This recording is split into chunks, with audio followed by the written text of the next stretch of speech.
This one I haven't looked at yet. This deck died to Guardian, huh? Did I just not rest? I rested and died to Guardian?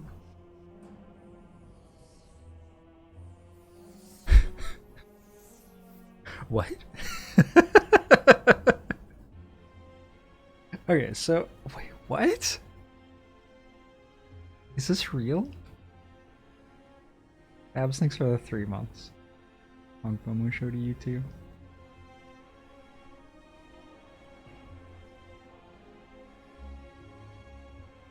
He Takan, his Ellis. I don't really understand how this deck loses to Guardian. I don't know. I don't get it. I must have drawn very badly, or played very badly, or both. Maybe both.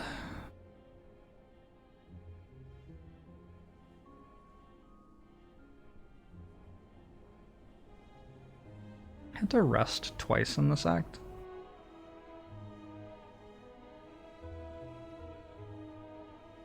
Three times, actually. I just died. Dead on turn 6. I assume I drew like every defensive card on turn 1.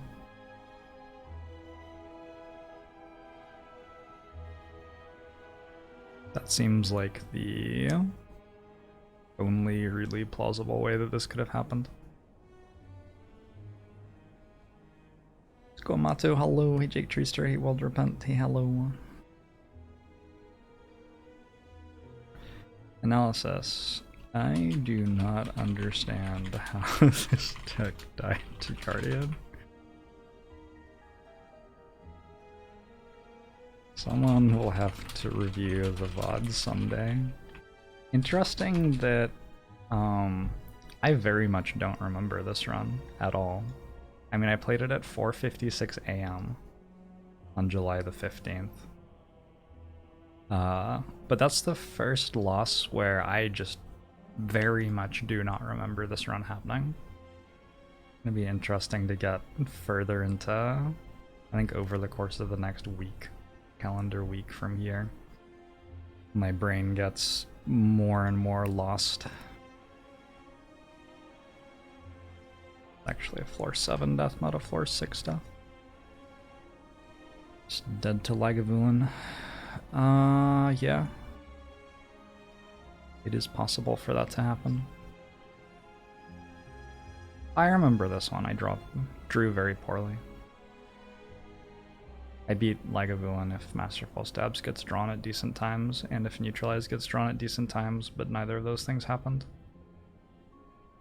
Where did Clumsy come from? Is that the whale bonus? Oh, I just got it from Match and Keep. Thanks, game. Okay. This is just like my poor luck in first elite fight with weak silent deck. Those losses happen, I think. I don't think there's anything super interesting about that. Has my brain rebooted yet? I think it's in the process. Defect is dead to Champ. This is another reprogram. Yeah, so the problem with this is that I can't block. Like, even if I play reprogram 5 times, I still can't draw block cards to play them. So I just die. When did I take reprogram? I wonder if upgrading hologram would have been better than upgrading reprogram. Maybe the deck's just dead either way. Maybe this just isn't ever going to find a way to survive the champ fight. I took a reprogram because I was lifting and I already had 1 dexterity, and so I was like, okay, I'll lean more into the cards that care about strength and dexterity. Which is mechanically consistent with how the game works. But then it's not really sensitive to what the strong things in Defect's card pool are, because I got offered biased cog at Hexaghost, and I have to take it, regardless of whether I'm trying to make reprogram work.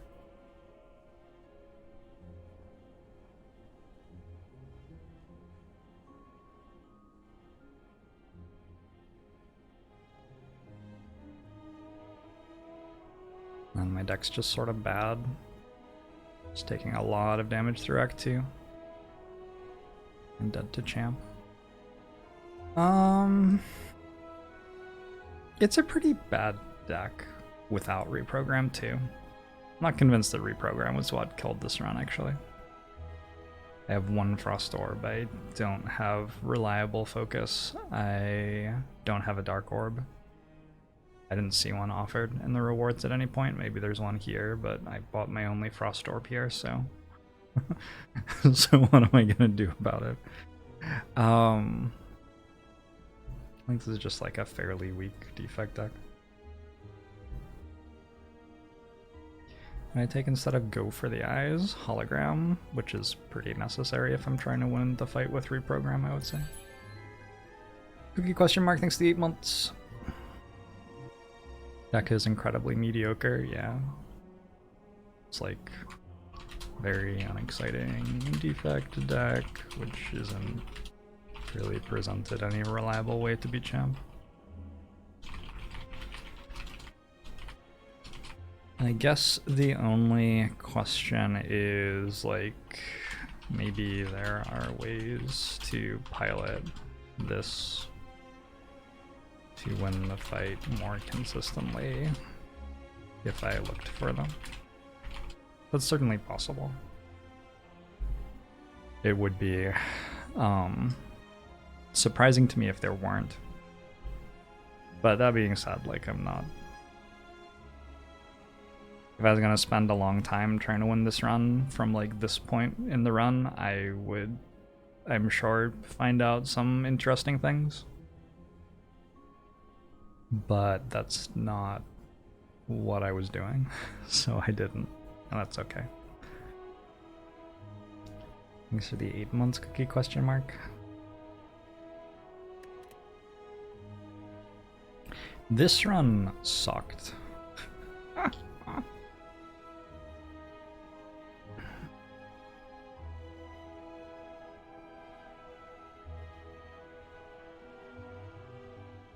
This run I just like took Runic Pyramid at the end of Act 1 with what I thought were okay relics, expecting to do fine, and then I just died in 2 floors in Act 2.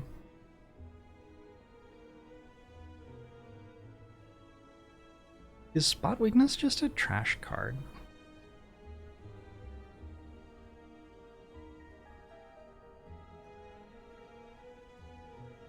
Shit, I don't know. 38 to Shelled Parasite, 33 to Chosen. Didn't I bottle Bash too?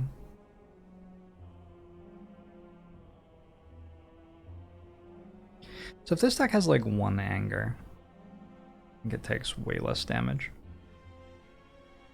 This is a thing that will, like, what the f- how did I...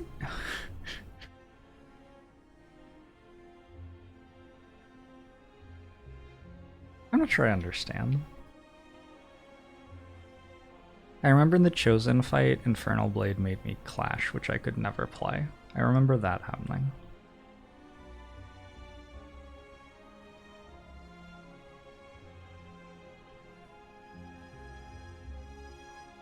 God, what a weird run to look at.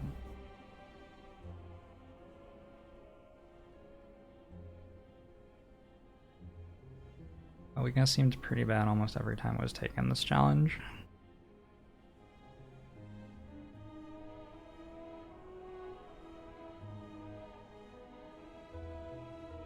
I was much more often building Ironclad decks which won with non-attack damage, which makes strength very bad.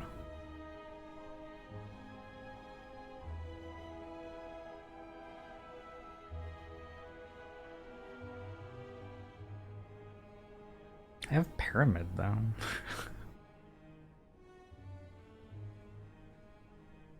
Pyramid True Grit. God. really don't know what to make of this. I remember I was offered like for 4th enemy energy, blah blah blah blah blah. And maybe this is a situation where I have to just look at my cards and see that I have a Dark Embrace and a Feel No Pain and just take the 4th energy. Definitely plausible. But the reason that I didn't really consider that is that I have Feed Spot Weakness. And I thought, as I was making this decision, that Letter Opener was also a pretty relevant relic to have. With Runic Pyramid I can play 3 skills in the same turn. Then I just died. Don't have a card that's good in the early Act 2 hallway fights.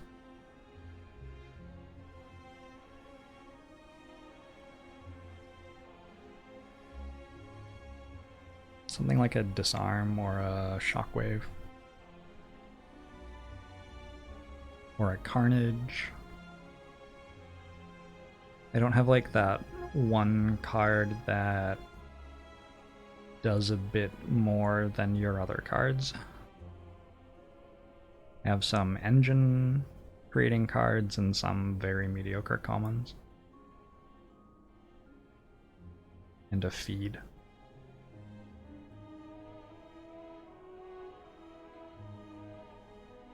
This one's sort of nuts to me. I don't really know what to make of this one.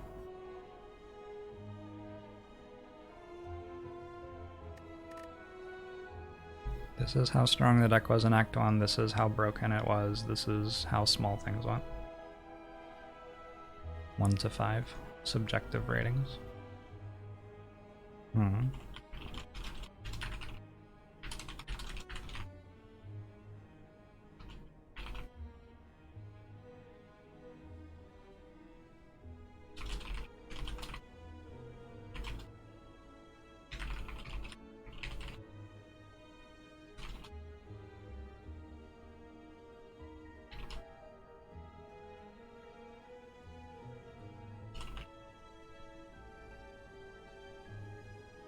Spot Weakness is a worse form of Demon Form.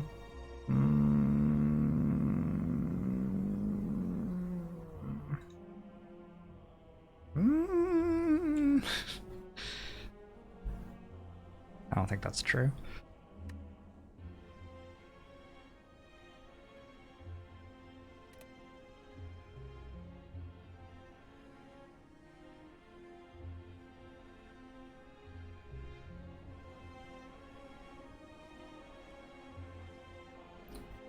The defect dead to Giant Head again. Some of these defect losses are rough.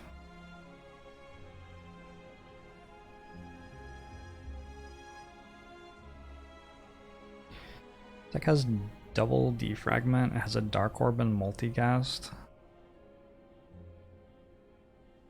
Has very little in the way of Frost Orb generation. I think I misplayed the fight with Static Discharge just being used wrong. I remember this one.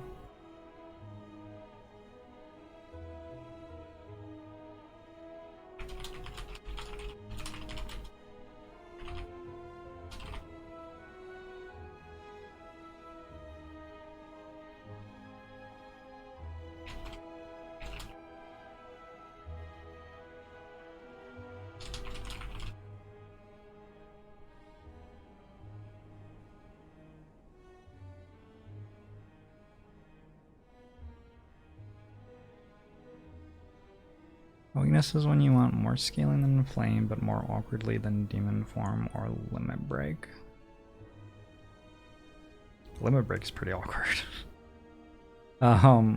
Spot Weakness is when you have skill synergies, which are very common. Corruption, Dark Embrace, Feel No Pain.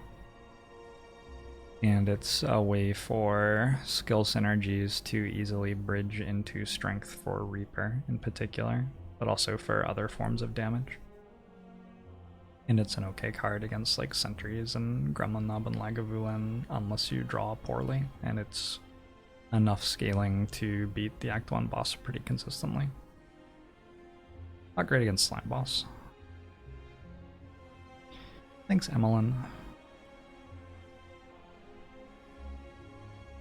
Was this the era of Choker being offered and it killing me? There were definitely a few runs that got killed by Choker. I think Choker did not help this deck. I don't think it was why this deck lost though either. But it definitely didn't help. I wonder if I should be skipping overtaking Choker sometimes. As the cards have gotten better and the cards which generate energy have gotten buffed, the 4th energy boss relics are just a lot worse. This is sad. It's unfortunate that calculated gamble, well-laid plans doesn't actually work with Eviscerate, really. I wouldn't be at all surprised if there was a way to win this. But I didn't. So I don't really think there's much to say here, just dead to Slimebus.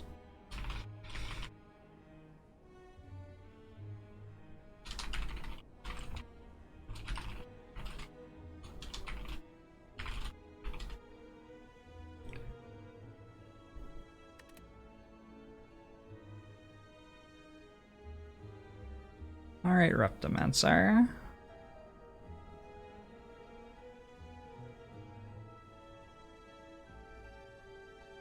This deck has Combust, Letter Opener. That's sort of it for beating up on Reptimancer. I went to 5 elites.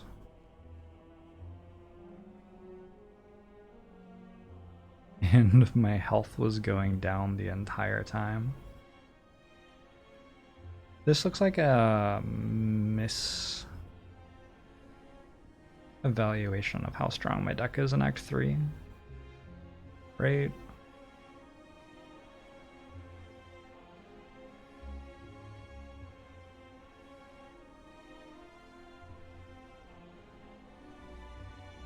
Although, is this one of those decks that just like doesn't draw cards or do anything? Because if that's the case, maybe it's just sort of a situation where I felt like I had to go for it.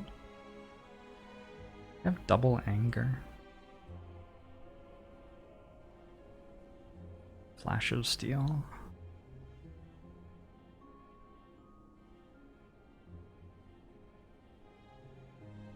Would I take Entrench? From this maybe? It is.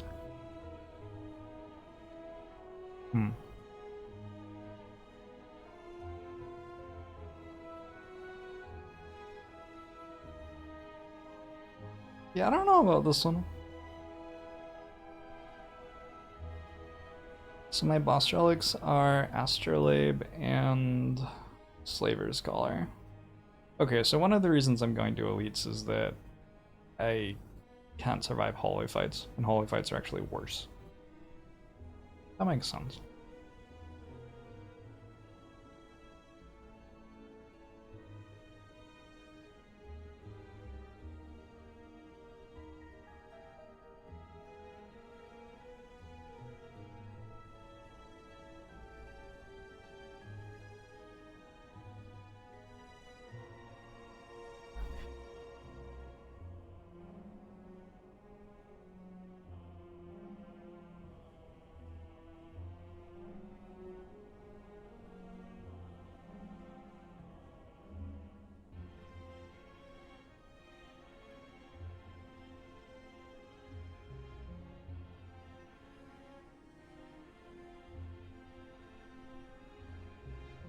So I think my notes on this are... This run is basically Astrolabe's failing to do enough? Maybe? I don't know.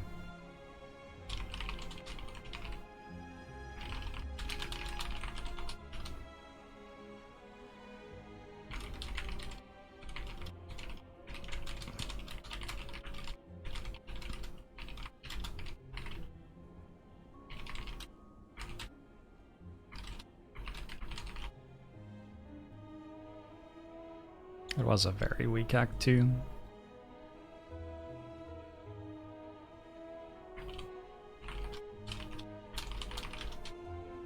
Did I get beat up real bad at the start of this? Nope. A little bit. Doesn't mean Wheel of Change was ignored. You can't ignore Wheel of Change. Snake Plant dealt more damage to me than Parasite and Fungi Beast in this run. But I had a Disarm. I do have a Disarm. Maybe I didn't have it yet. Ironclad did the Slime Boss. My notes for this say that I played the Slime Boss fight wrong. Oh, this is the one where I had a Duplication Potion and I didn't use it on Perfected Strike, trying to save it for Act 2, and then I just died. Yeah.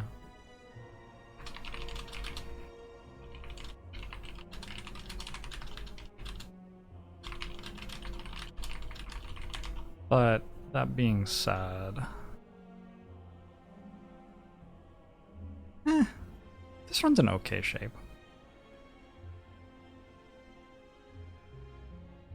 One of the biggest things about stopping boss relic swapping on Ironclad is 6, 12, 18, 24, 36. I have 36 more health here from my boss relic, from my starter relic. And I'm at 32 health at the end of the fight. So it's letting me play these acts much more aggressively and get more relics early, which is good.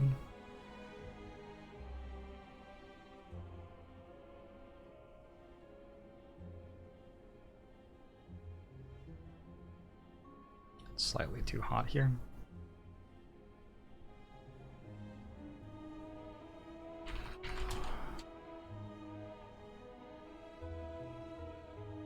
Man, it's gonna get hotter again. When does summer end? August, September. Does summer officially end halfway through September? I just want it to rain all the time.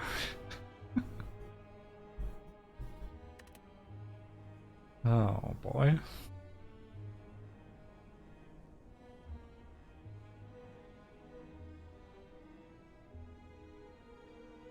Good, that's great, Otterloo. Thanks for sharing. It's very, very, very hard for another boss relic to have saved you 36 health by that point, Sliver and Onion. Especially the ones that give you a 4th energy. You're just not spending your 4th energy per turn on anything relevant with a starter Ironclad deck. The card that you're playing just isn't good enough. Eddie, thanks for the 6 months.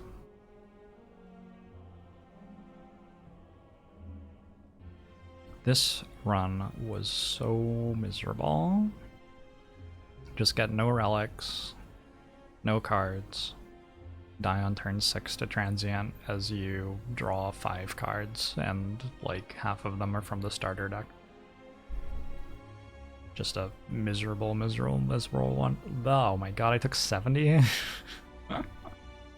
Yeah, just a miserable run.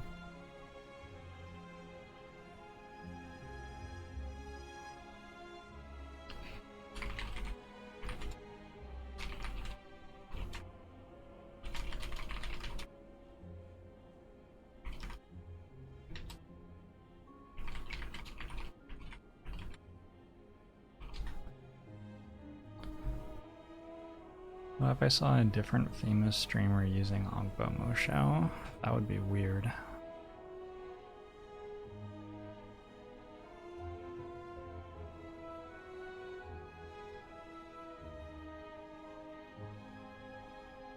Man, I even got Coliseum in this run.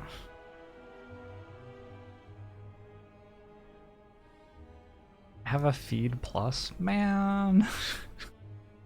That's rough. That's rough. A giant head again?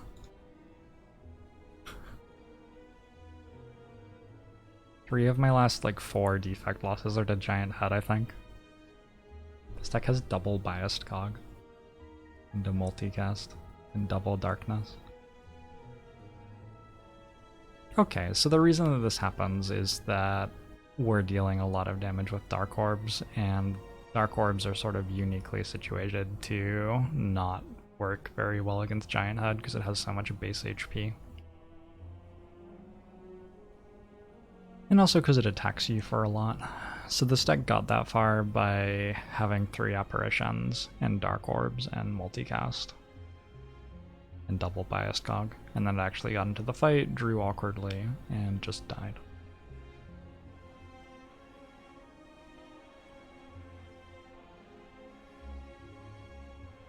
Which is a good thing to recognize can happen, but eh.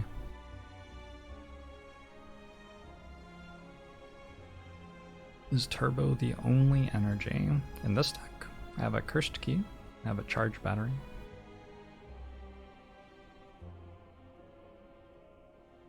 I have a Nuclear Battery as well, actually.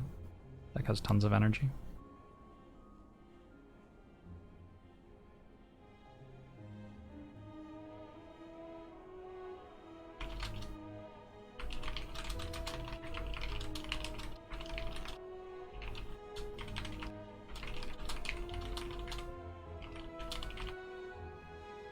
My relics don't draw cards in this run.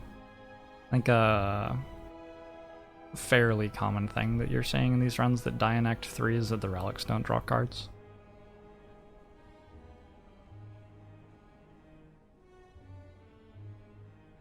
My cards don't draw a ton of cards either.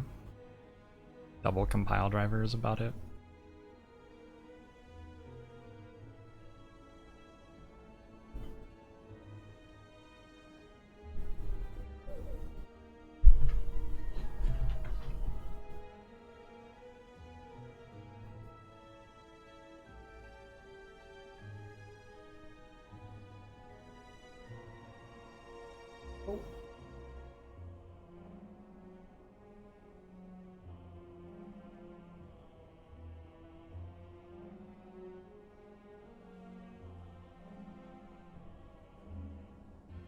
Being weird, cat.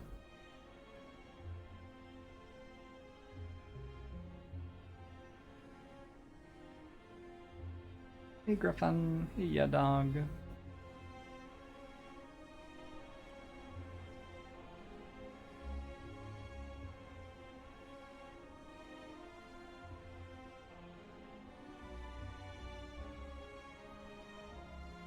Zephyr has hurt one of his back legs and has been limping, and I've been trying to convince him to stop jumping on things until we can get him to the vet and work out what's going on, and it is very hard to convince a cat to stop jumping on things.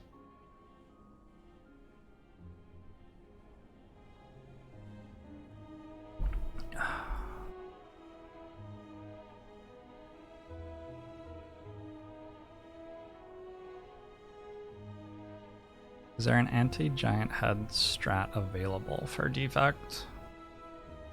Well, you can play defect with lots of attacks. You also, I would say the most common way to win the fight is just to block for 70 a turn. Giant head doesn't scale above that, so once you're blocking for 70 a turn, you can just do whatever you want. And it's pretty normal for defect in Act 3 to be able to block that much. Barry, thanks for the 5 months. This stuck with an Immolate Plus, died on floor 11 to a louse. I remember this run. This run was really weird. I'd been having tons of success with Dark Embrace Feel No Pain stuff with Ironclad, and I got an Immolate from the whale, and I was like, oh, okay, cool. The Immolate will deal all the damage I need, and I can take these excellent scaling cards that I'm being offered, and then I just never drew the Immolate at a sensible time in the entire run.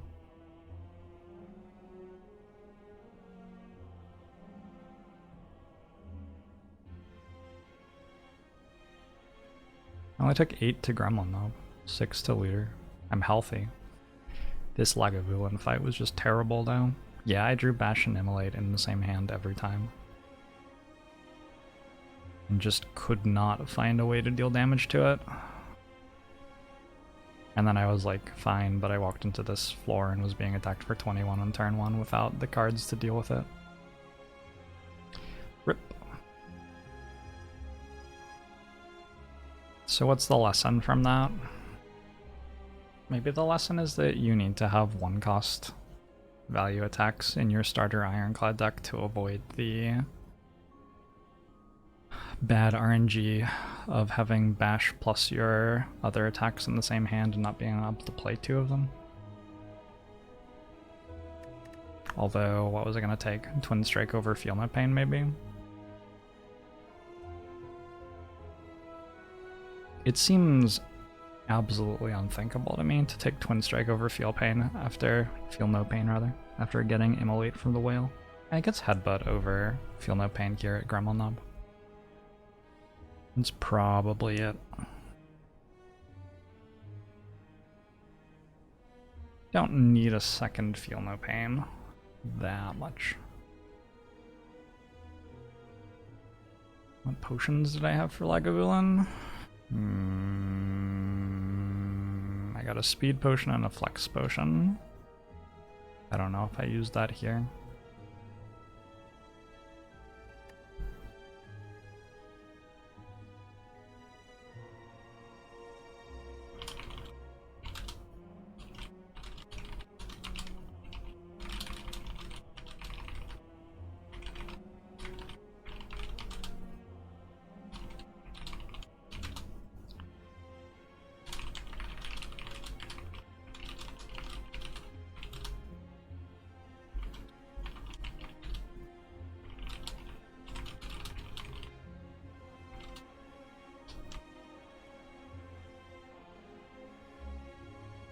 Oh, we're up to the... Okay. So this is my dad's birthday. July 21st. So I was going to have lunch with my parents. And I woke up at 4:30 a.m. and couldn't get back to sleep. And I was planning to sort of take a half day. But I needed at the time 47 heart kills in 10 days. Which is 5 a day with 3 kills leeway. And so the plan was to try to get 2 this day, and then I think I had slightly more leeway than that actually. Anyway, the plan was to get some number of kills this day and then have some amount per day remaining. But I woke up at 4:30 a.m. and I was awake and I was like, okay, I'll just play whatever. Another thing about the 21st is, like, this was the moment in the challenge where I was like, okay, I don't really care about my win rate anymore. I just need to actually win enough runs to complete the challenge. So this was the day where I was attempting to shift into playing runs in an hour or so, instead of playing runs in an hour and a half or 2 hours even. So I can do that. I can play runs in, I can play runs in 6 hours, 3 hours, 2 hours, 1 hour, I can do whatever. But it takes me a little bit of time to switch between those modes usually. And when I switch to playing faster, it's usually pretty hard for me. Because I no longer... If I have 2 hours to focus on the things that are most valuable to focus on in 2 hours, my brain power will be distributed in a certain way to do those things. And if I have how much time I have to have how long I spend thinking about different things. But it usually takes me a couple of days to correctly stop thinking about the things which are least important. And obviously they're still important, I'm still gonna suffer for not thinking about them. But I'll as an example, I need to stop calculating mathematically some turns which aren't pivotal to the run and start playing them more on feel. That's an example. And the problem is that sometimes I will think about them and then I'll waste time and I'll hurry myself in other places to try to catch up. And sometimes I will try to play them on feel, but my feel isn't engaged. Trying to take away the targeting computer, but you're not using the force yet or something. And so I just play very badly. Hey Famslayer, Mana, hello, hey Lunatico. So on this day I woke up at 4:30 a.m. and started playing, and I lost 8 runs in a row. Which is brutal. Even if I'm playing really badly, that's unusual.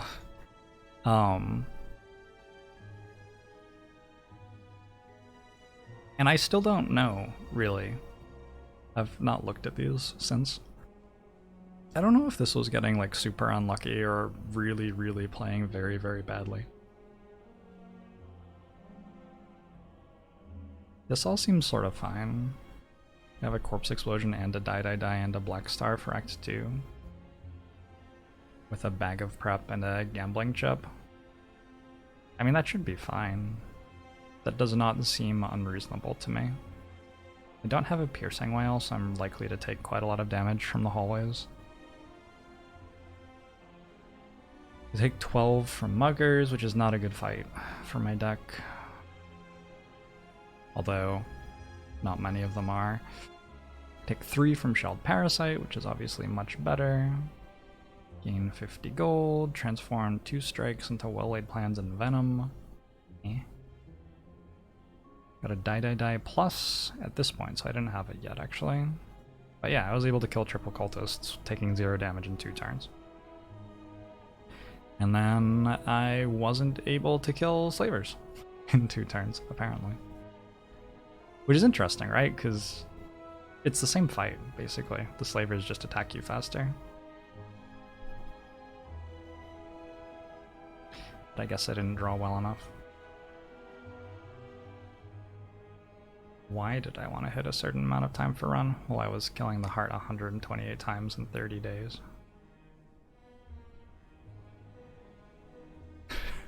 It's really fucking hard to do that if you spend 5 hours on every run.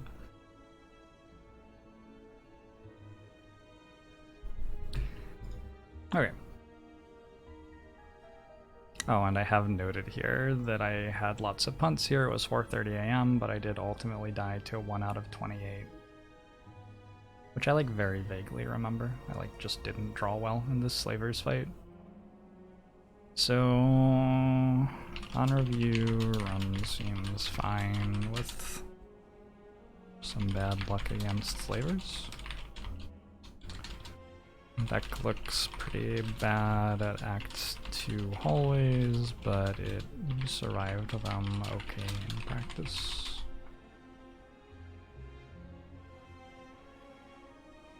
I wonder what I could have taken over Black Star. I don't know. Alright, next run. This is a defect run with double Meteor Strike, Snecko Eye, Runic Capacitor, Reinforced Body twice with Chemex, 3 holograms to get those back, a Biased Cog, a Buffer Plus, an Apotheosis,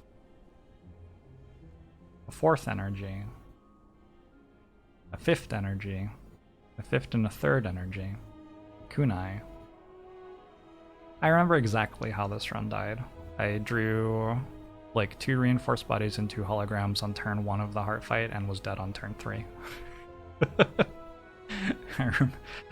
I vividly remember exactly how I died.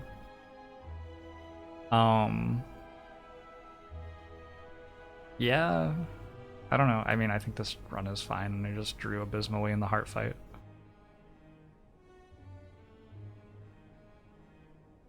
$89 damage in 3 turns, lol.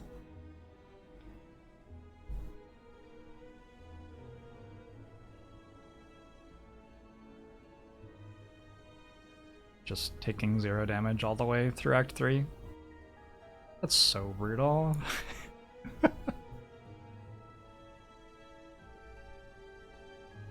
I don't think there are reasonable things that I need to be doing to prevent that from happening. I think it just very occasionally happens that way.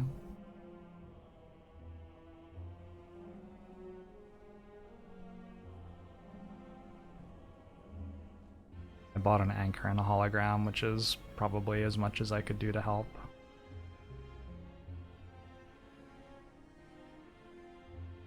Deck even has an echo form. Gosh. Having calipers helps a deck like this out a lot. With calipers I can play the reinforced bodies in turn 1, and then I win the run. If you don't have calipers or frost orbs or runic pyramid as defect, sometimes this will happen, unfortunately. I have an equilibrium too. Yeah, I think that's quite unlucky.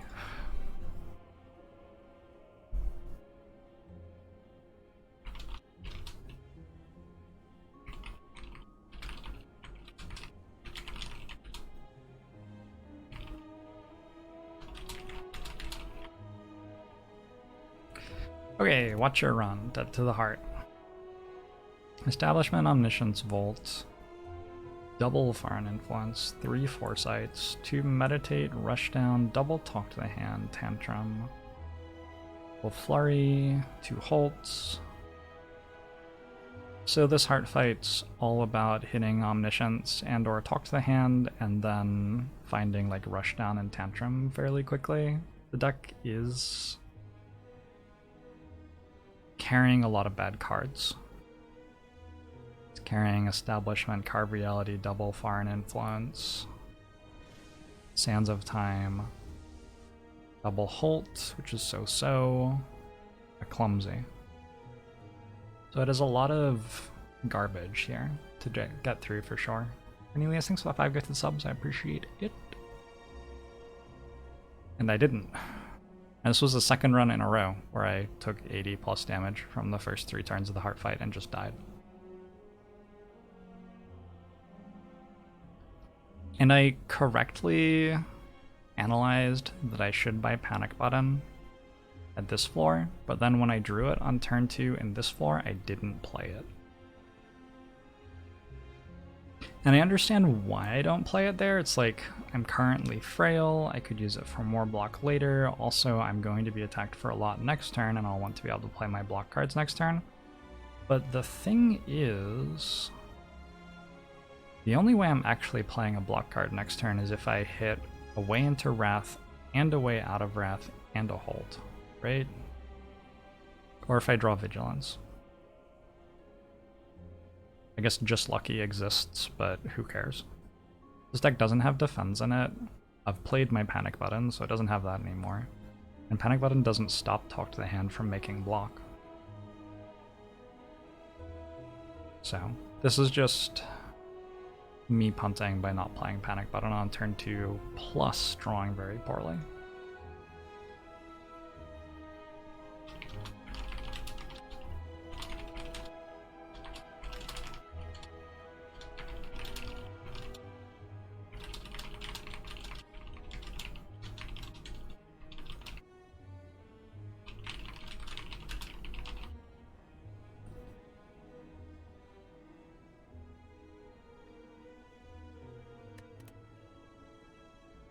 Alright.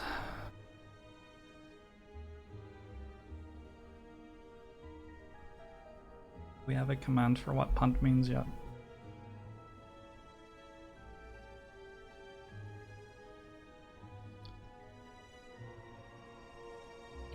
Next up is Bronze Automaton. Playing a deck with Demon Form, Impervious, Juggernaut, 3 Fire Breathings? What? But it doesn't have an evolve. Wait, what? How did that happen?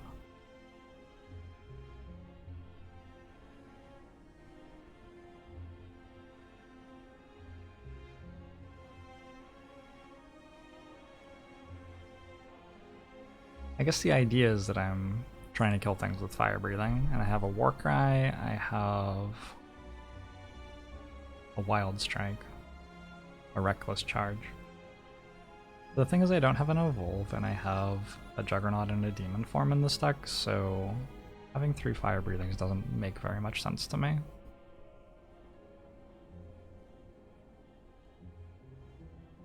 That said, if it feels like I'm going to die to Automaton, I don't think fire breathing is a card that makes my ability to win that fight worse.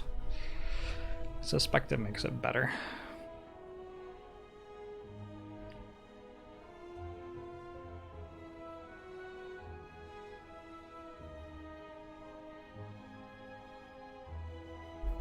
Bad Nilries hits too? Yeah, I mean, with Nilries and an Impervious, it's very clear that it's possible for me to win this fight.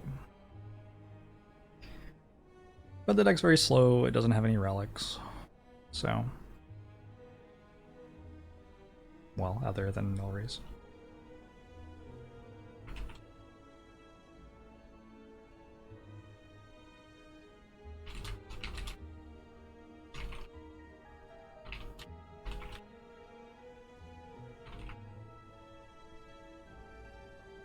I don't feel like this is obviously bad play.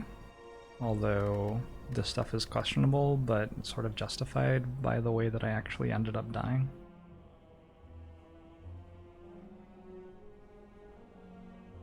I remember I was offered like 4 demon forms this run, and then I bought this orrery on this floor, and the orrery had 3 berserk pluses in it. I remember that. I remember because the next Ironclad run I played, my first 3 rares I think were berserk plus again.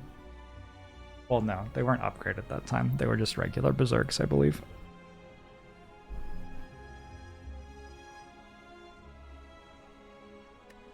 Alright. Silent Dead to Chosen +1 in Act 2. Deck's fine. Not good, but okay. Relics aren't great. Clearly I had to take a coffee dripper for whatever reason. I mean, it looks like the deck needs a 4th energy pretty bad. It has a lot of 2-cost cards. This deck would have taken a Snecko Eye pretty happily. But we got the coffee dripper. Looks like maybe I didn't draw Apotheosis at the right times. I straight up took 28 damage against Muggers on floor 1 of Act 2, which seems unlucky, not gonna lie.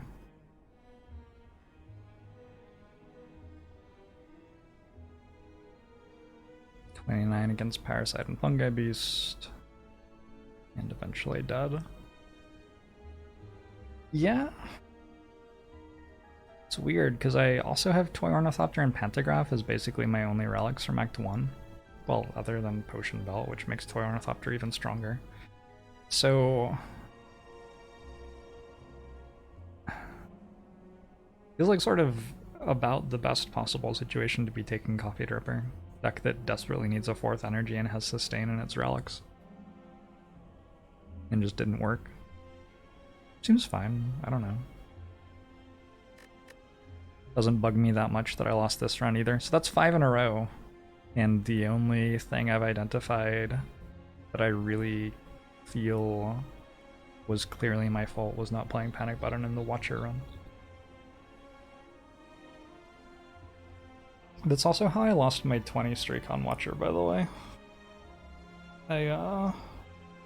One of the reasons that I was playing runs slowly was that I had a ludicrous streak on Watcher and a ludicrous streak on Ironclad in the first 20 days of the challenge, so I wanted to sort of do them justice. It feels sort of bad to have a 20 streak and then lose it because you woke up at 4:30 a.m. and decided that you had to play runs, and not only play runs but also play them quickly.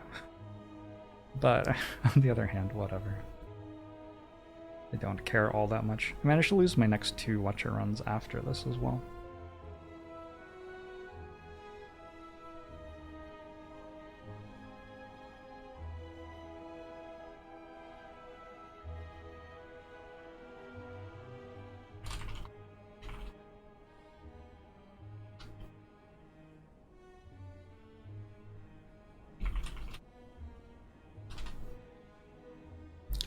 Defects.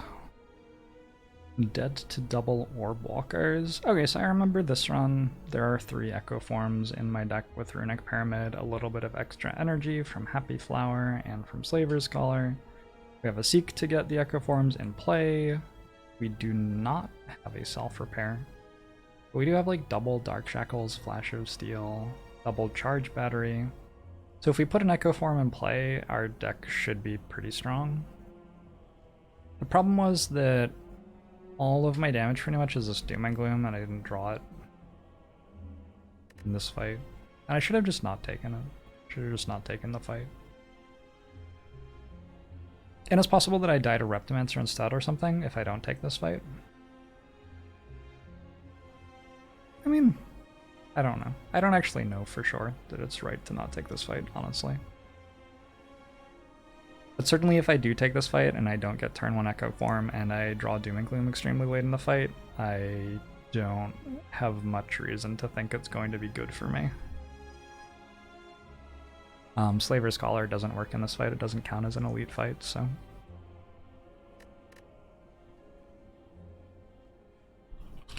Weird spot with 3 times Echo Form plus Seek plus Runic Pyramid. In Act 3, but no self-repair. And only Doom Gloom for damage. Dies to double Orb Walker. Event, not sure what to think about it. The thing about a streak of losses like this is, like, I could have won this run, very obviously. I'm sure there are many wins in this set of 200 games which had moments where they were as likely or more likely to die than this run did when it died to double Orb Walkers, and they just didn't die in them. Like, they did draw the Echo Form. They did draw their 4 of and 29 cards on turn 1, you know? Hey, Jiao Tao. What is 29, 24, choose 5 over 29, choose 5? What is that?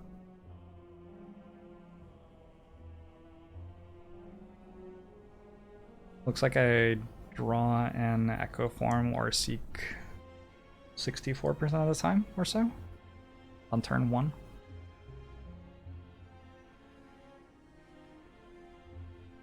Which is obviously not 100% of the time, but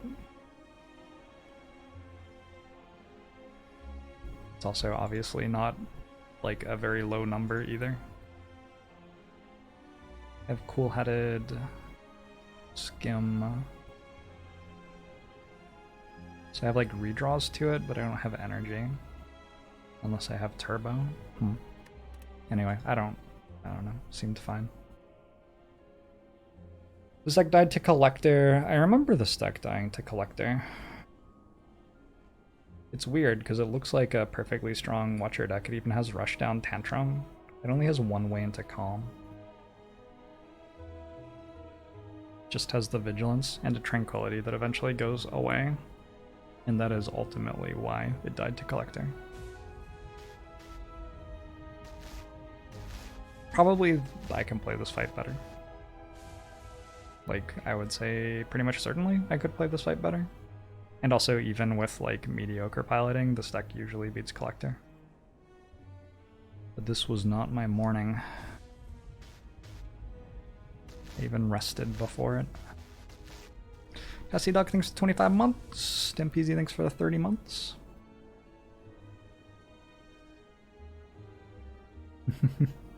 Thanks, Tessie Duck.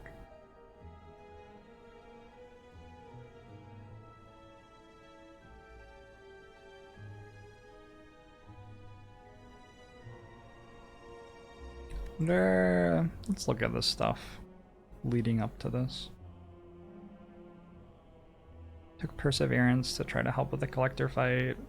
Sometimes it does, and sometimes it like is a card that you have to draw that slows you down. Could have taken Sash Whip. Could have taken Flurry over Omniscience. That's sort of interesting.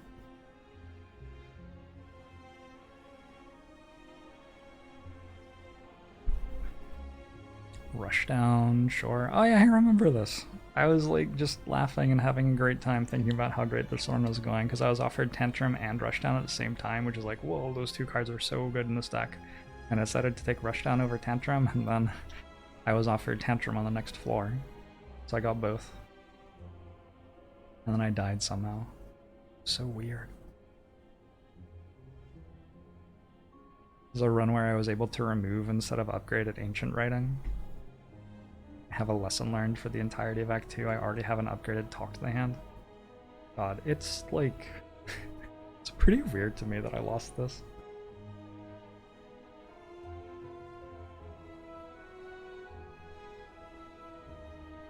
So the main thing I'd identify is like good Watcher deck with limited like fight scaling damage, by which I mean like Flurry of Blows or Sands of Time, although it even has a Windmill Strike with Pen Nib. That isn't even really true. I don't understand how this lost. It has a Flurry of Blows, what the fuck? could watch your deck with only one way into calm. I guess that's the only thing that's left to identify as a problem with this deck. And bad relics. And somewhat medium relics. Manages to die in the collector fight.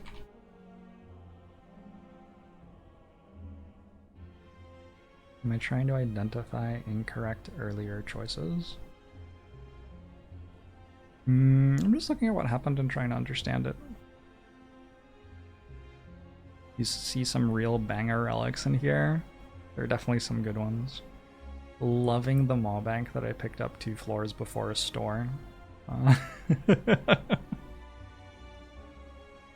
Nothing wrong with the Maru, that's for sure. Okay, so these 3 aren't great.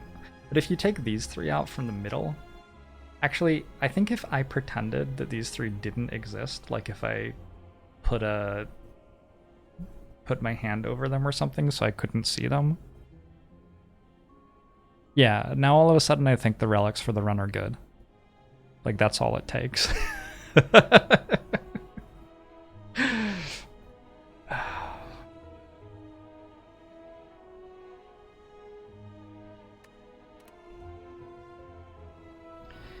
Time Eater. You've seen bloody snap pick ceramic fish from stores. That's incredible. Have you really?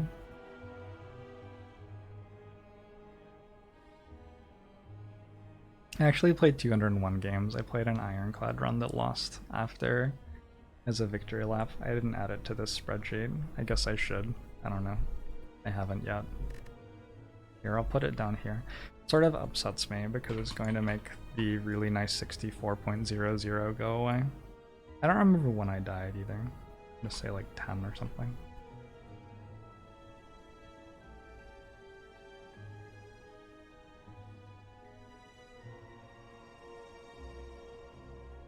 Did Bloody have like membership card and courier or something when she did that? I remember this fight too. This was just starting to get obscene. It's one of those Ironclad decks that doesn't draw cards very well at all. But it does have an Offering, an Evolve, 3 Shrugs, a Pommel Strike Plus, and an Exhume for the Offering. So it's not impossible for it to draw cards, and if it does draw cards, it gets Feel No Pain and Evolve in play. It has 2 Feel No Pains. And it has double power through. And it has Mayhem. So there are lots of reasons that this deck can definitely win the Time Eater fight, and then I believe I drew a grand total of like 26 cards in 6 turns or something in this fight. I probably did slightly better than that. I probably like played some shrugs or something, but that was only 5 turns, okay. Well, maybe I drew 26 cards in 5 turns.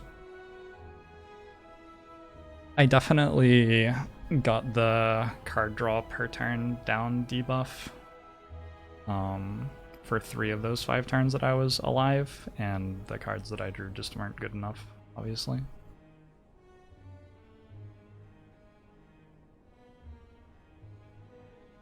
Took 10 damage at Sensory Stone to get 1 Panacea. Don't imagine the Panacea helped very much. Why did I do that? Why take Panacea here? I bet I was like tilted and upset, and somebody in Twitch chat was like, "Do you think Panacea would be good here?" And I was like, "Oh fuck, okay, I guess I'll try Panacea."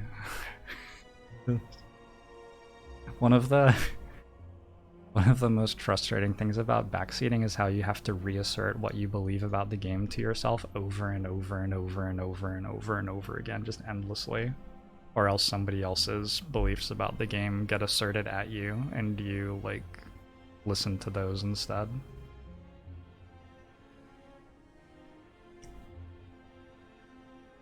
Very exhausting. The Claw Psyop, yeah. I'll be right back, I'm gonna fill up my glass of water.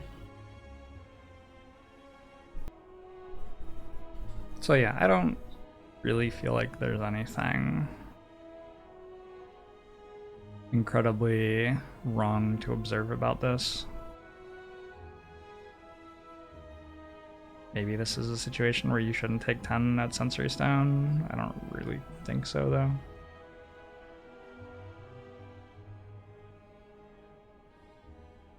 Pretty rough Act 4. Just looking for more help, though. I wonder when Double Tap got added to the deck. There's an early Inflame, too. Sometimes a commonality of Ironclad runs, which die like this, is that you took Inflame. Okay, I transformed into Double Tap. But Ironclad doesn't have that much card draw, and so it's not that unusual for taking Inflame in Act 1 to kill you. When you just like get to late game and you're not using the strength for anything, and it's basically a curse, and you need to draw your Feel No Pain and your Dark Embrace or whatever, and you can't find them.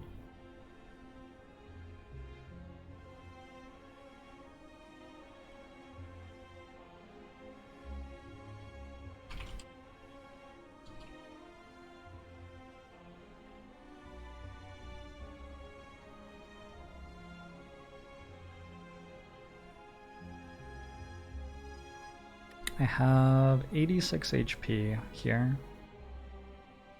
This is definitely a run which wins sometimes.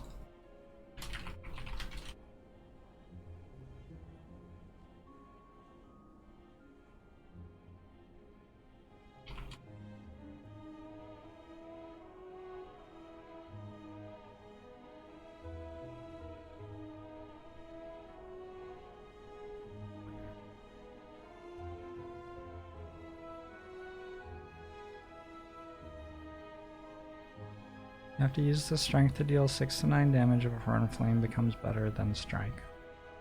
I mean, it depends. It depends. Then I won a silent run, which is good. And then I had to take Empty Cage on a defect run and died to the Masked Bandits. LOL.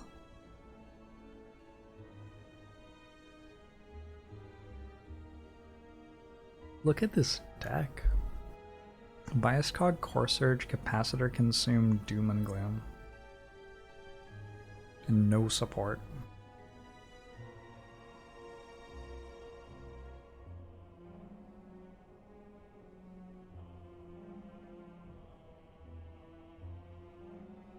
It's a Warped Tongues too.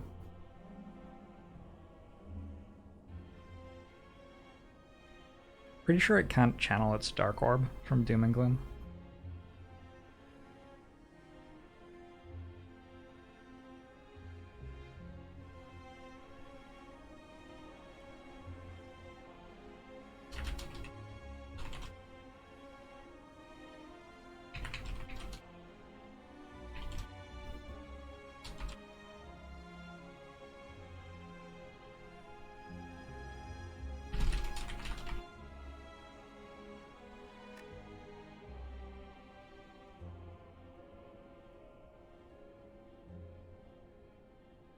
And I upgraded Consume. I guess I had to beat Hexaghost. Yeah, that's reasonable.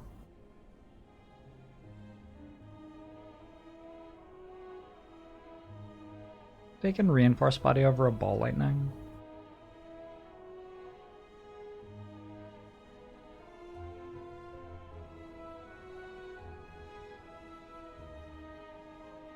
Did already have a Doom and Gloom at that point.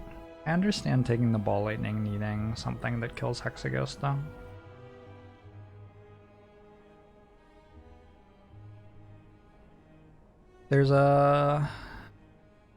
There's variance in this game that's hard to see in when in Act 1 you get offered your solution to the boss fight, because the later that it gets offered, say that you're going to get offered it in these floors somewhere, the later it gets offered, the worse your deck is.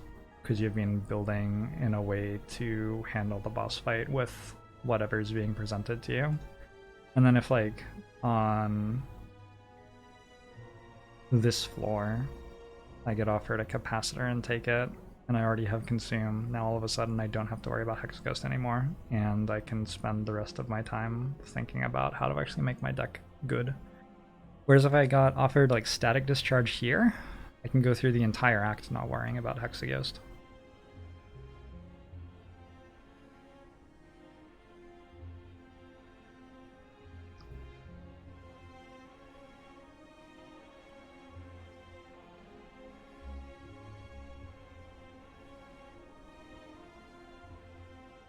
Broadly speaking, discounting situations like Mummified Hand or Orange Palettes. Yes, if you discount all of the situations in the game, it's very easy to analyze things.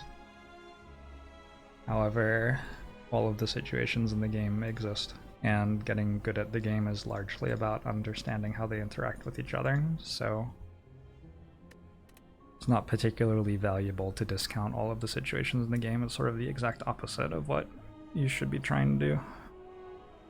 Look at the size of this deck list. That is a large deck list. That is a chonkers. Hot damn. Just died to the heart though?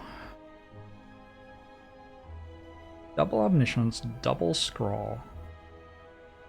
Mental Fortress once. 3 Apparitions. If I remember right, my plan to beat the heart was going to be to just kill it real fast with 6 turns of Intangible, a Tori, and the Pantograph. But I guess that didn't happen. I died on turn 8. Very unsurprising that I died on turn 8. Because the only thing I have is 1 Mental Fortress, really, for blocking.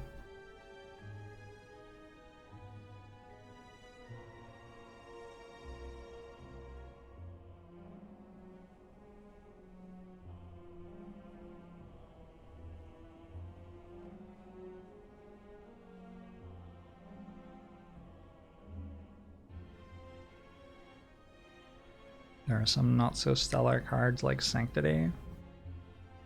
I think Sanctity was a transform.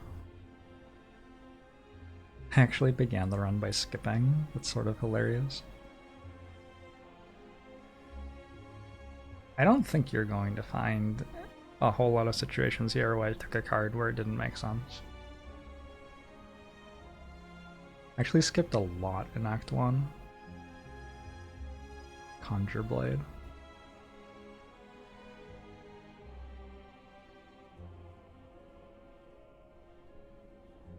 Upgraded Windfall Strike for Guardian, lol. More skips. It's largely a big deck because I took 3 apparitions and bought cards at stores. Ignored vampires.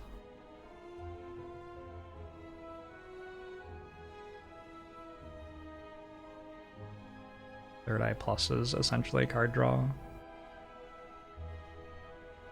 Bought a Flurry.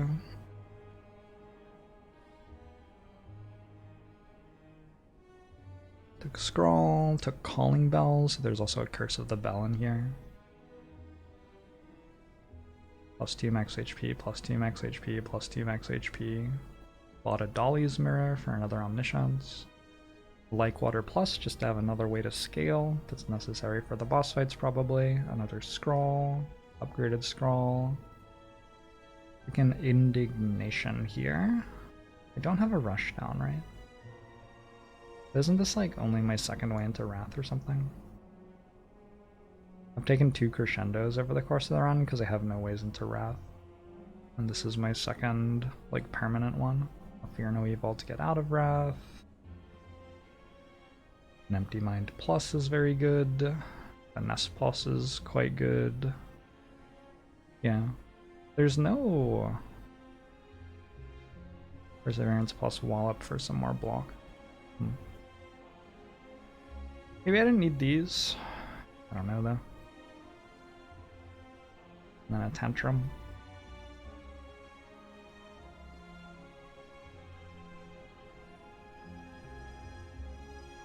I don't feel bad about the deck that I built at all. I expect this to usually beat the heart. I wouldn't be surprised at all if I played it wrong though. This is the same day.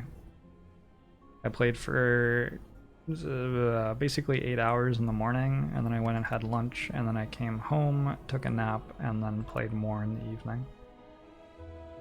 And lost more.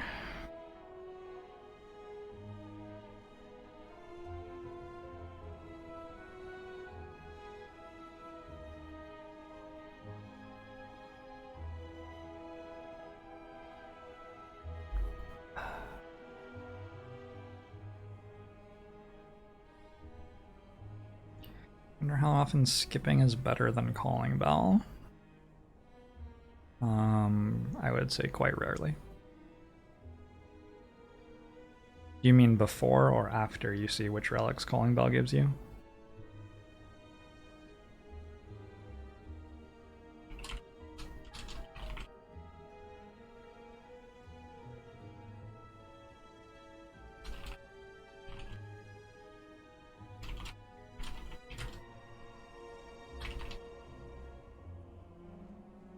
Certainly the sort of heart fight where I wouldn't be surprised if there was a way to win it if you spent an hour looking at it, but I'm also not surprised that I lost some of these over the course of this month.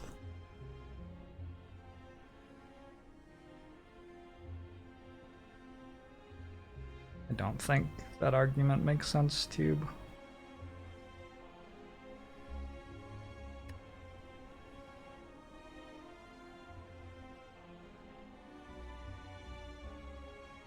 I feel like drawing the right cards is so valuable, especially on Watcher. Yeah, maybe. Silent Death to the Heart. Now I got into like, so this was like just miserable, like lots and lots of deaths, lots of dying in Act 2 and 3. And then I got into the next part of the misery, which was 3 deaths to the heart. Dying to the heart is like a very different sort of misery. I believe I ended my stream 24 hours after I started that morning, with like a 4-hour nap in between, having fought the heart 7 times and won 2 runs. Like, not an easy day. Not an easy day. Like, has Paper Crane Pyramid and lost somehow? Because it can't deal damage, right? It's because the Blade Dances get stuck in hand. Has 2 times footwork, but it couldn't get rid of the damage cards in order to block. And it only has an Art of War for energy. This is my second boss relic, is Black Star. I don't know if that was over something good. I don't know.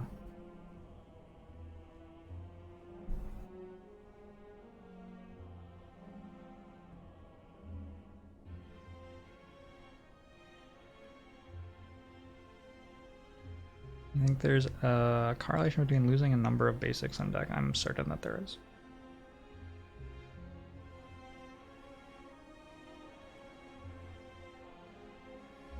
You meant in the context of how RNG works in Spire.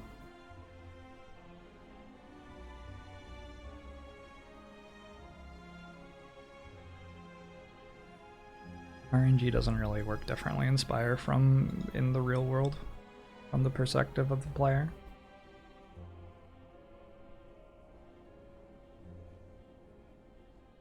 People get themselves twisted up in knots thinking about how the seed influences RNG, but from your perspective as a player, it's not anything. It doesn't mean anything. You don't know what the next relic will be. It's a random relic from the set of relics that exist.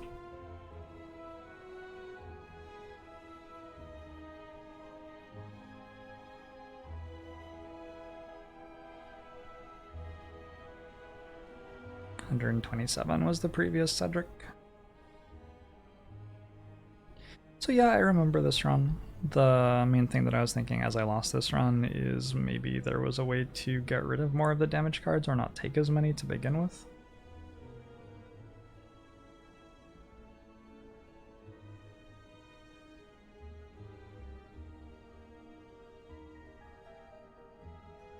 Maybe I don't need to take Corpse Explosion there. I remember thinking maybe I don't take Corpse Explosion here. Probably would have died to Awakened one. Certainly may have been a way to play the fight differently as well.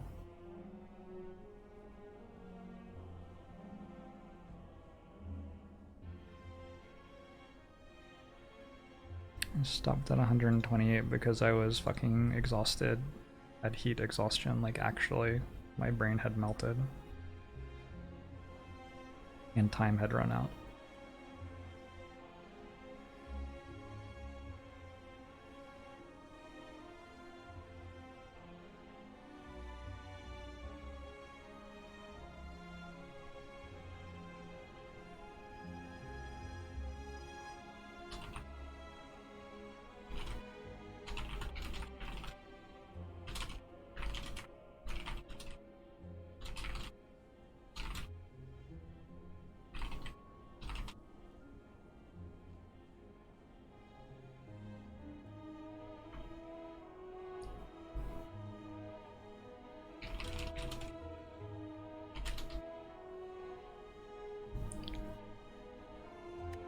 Oh yeah.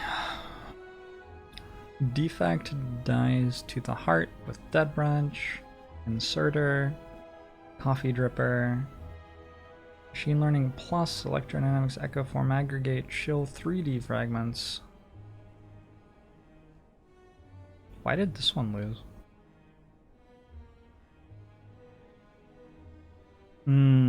This one lost because I couldn't find 120 block. But I went for a line which required me to, thinking that it was almost certain that I would.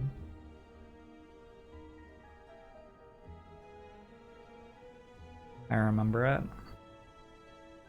Without going back and looking at it again, I wouldn't be able to say whether my line that killed it before needing 120 block was winning.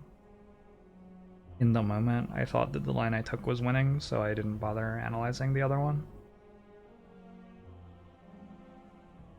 But then I didn't actually find the block. Pretty incredible that this deck managed to lose. I'm only getting 8 block per Frost Orb, assuming that I didn't Echo Farm any of the defrags.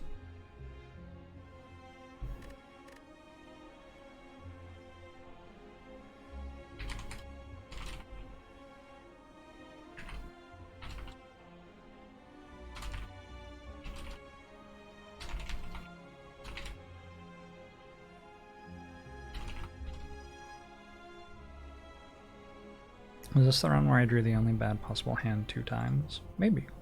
I don't know. God, I had a focus potion. This is actually 8 focus.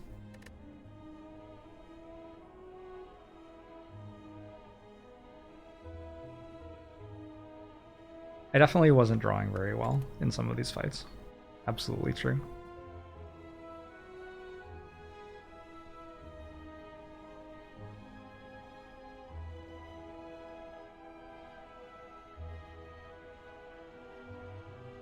Time Meter, Time Meter, Time Meter. So another Ironclad lost to Time Meter with another deck that doesn't draw cards very well, yeah? It has a Centennial Puzzle, it has a Battle Trance, a Burning Pact, and Offering. So it doesn't draw cards terribly, but it doesn't have Evolve. It does have Dark Embrace too. Wow. I took 86 damage in 8 turns. How? Like, what? How is that possible? Armaments, for defense. Okay, there's no power through or flame barrier. I guess I just sort of don't have a block card and don't have a Feel No Pain.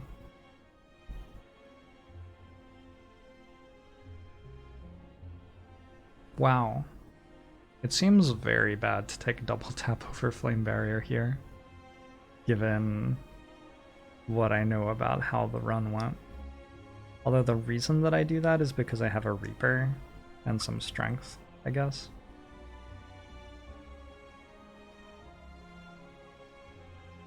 I had just taken a Rage.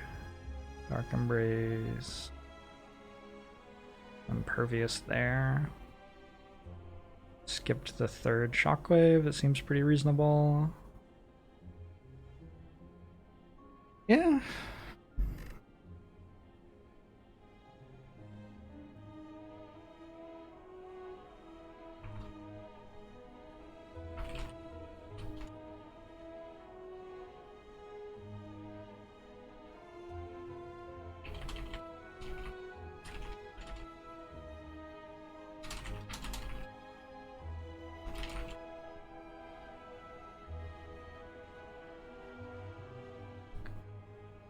Did misspell this?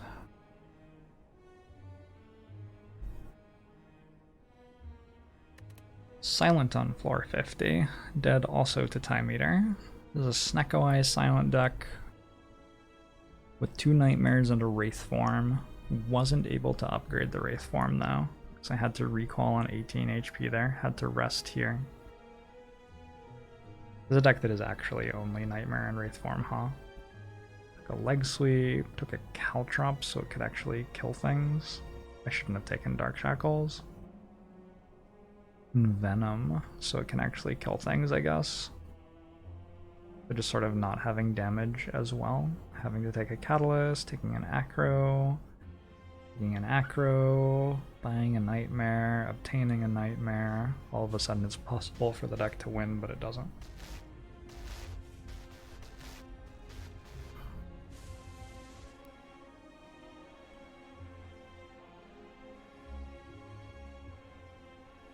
Yeah, it's not that unreasonable. If I didn't get Sensory Stone in the first half of the act, my deck would have been better, weirdly.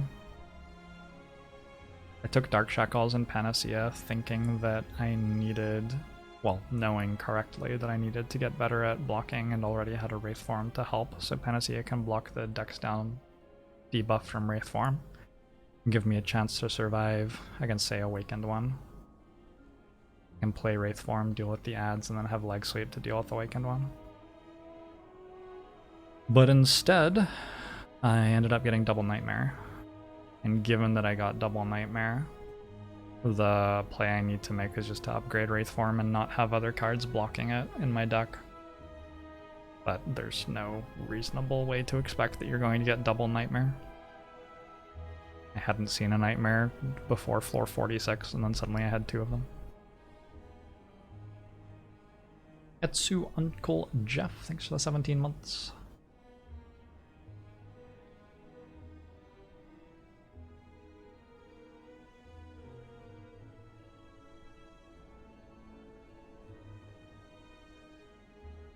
Are we always dead due to not enough block? And only die because you have 0 health in this game.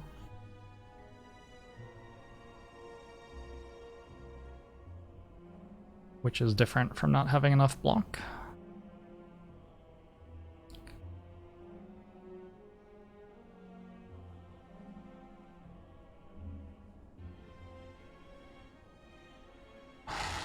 This is my AC.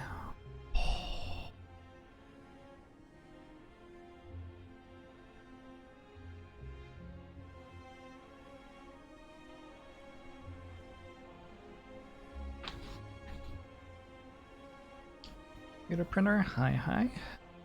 You're doing well. Okay, that helps a bit.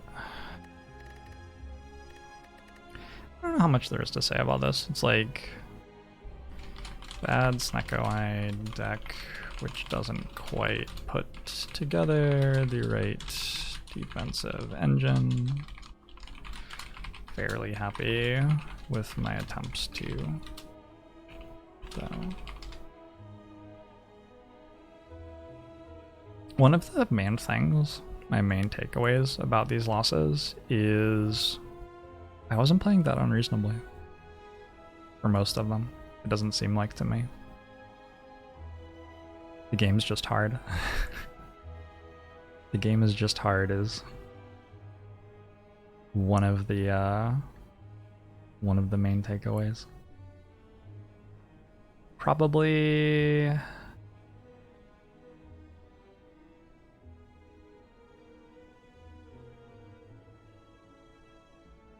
Probably like 4 of these. Probably on average, playing well, I would have won 4 more of these. 4, 6, 8, 9, 10, 11, 12, 13, 14. But I still would have lost 10.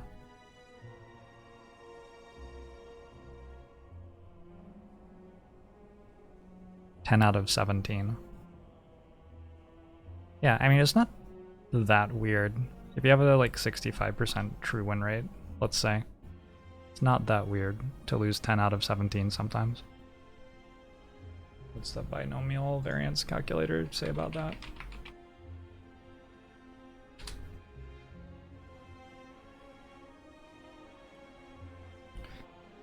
.65, 17 trials, 7 successes. Probability is... So that is... sort of a 1 in 100 type event-ish. That sort of range. But I play lots of runs. So stuff like that's gonna sometimes happen.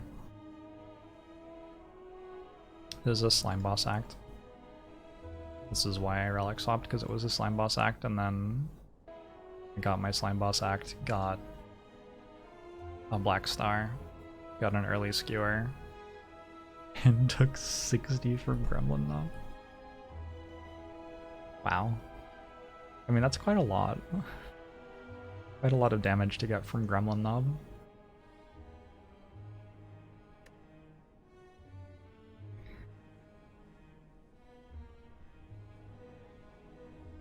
Is there a statistically significant difference between my win rate during the challenge and playing normally? I would be able to answer that question a lot better if you didn't put statistically significant in it. Once you say statistically significant, ironically, I now don't understand what you mean. Because now you're asking me like if you're going to ask me these, like I can just tell you my win rate is lower when I'm playing really fast. I can just tell you that factually as the person who inhabits my brain. I just know that about my ability to play Slay the Spire. But instead you're asking me to like talk about a statistical study, which I haven't done. So.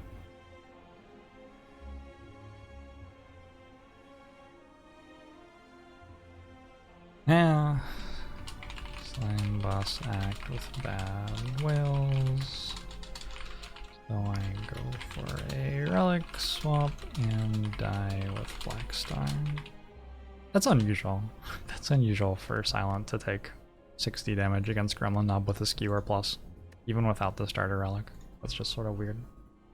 Thanks for the 5 gifted subs, Vigor Baby. A few more days. Alright. I imagine the waiting must be hard.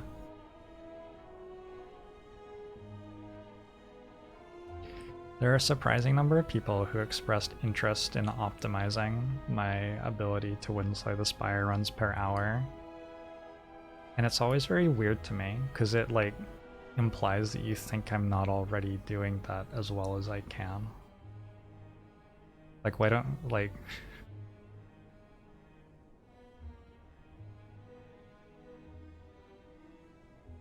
I'm not like offended by that, it's just sort of weird to me.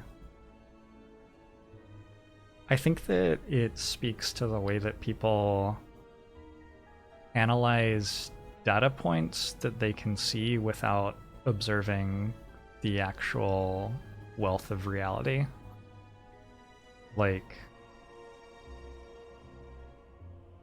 I didn't make a ton of decisions during the 30 days that I was playing Slay the Spire, which weren't about ensuring my ability to actually kill 128 hearts in that month without, like, failing and breaking as a human being. So if your analysis of my method of playing Slay the Spire during that month is that it was like inefficient in some way. The like Occam's razor explanation for why your analysis is that you're not considering something about how I play Slay the Spire. Like if you're saying, well, you should have just played Watch Your Roll of that month, well, one, that's like not the rules of the challenge that I've set myself, but also two, I would have been miserable and not enjoyed myself. I don't want to do that. So, non-starter for me. And if you're saying like, you should play runs of exactly 1 hour and 18 minutes length, my brain has like modes of approaching this game, which it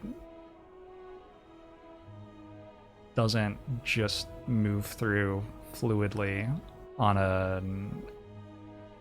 a completely like fluid scale. Like I don't have the ability to just play Slay the Spire in exactly a particular optimal way and be emotionally neutral and perform for 30 days while streaming 250 hours of the game over that time. I just don't actually have that real ability. So your analysis is not presenting awareness of me being a human being when you start to get into that sort of stuff. And again, I'm not like offended by that because I get it. I get that you do analysis like that and it's very common for analysis like that to happen. But I also think that analysis like that is very consistently wrong because of exactly the fact that it's not considering that like people are human beings and stuff like that. The obvious inefficiency in last month's challenge was the freaking heat wave. Yes, it would have been nice to be in an office that wasn't hitting 90 degrees Fahrenheit sometimes, that's for sure.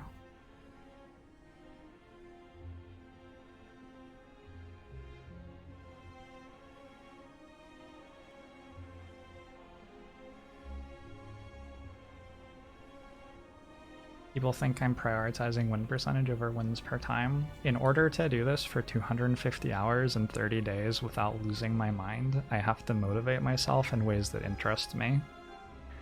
Right? So sometimes I am prioritizing win percentage over wins per time somewhat because I have a run that's really interesting to me and I want to think about it. And if you take away my agency in doing things like that, I stop being able to play a challenge like this. I will lose my mind.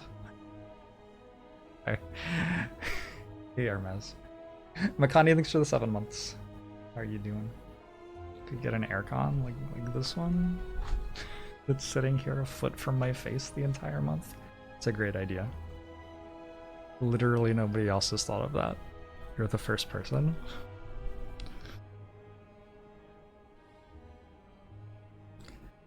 Okay, I died to Collector as Watcher again. What did I give up for Nalat's gift? Pure water. That didn't pay off.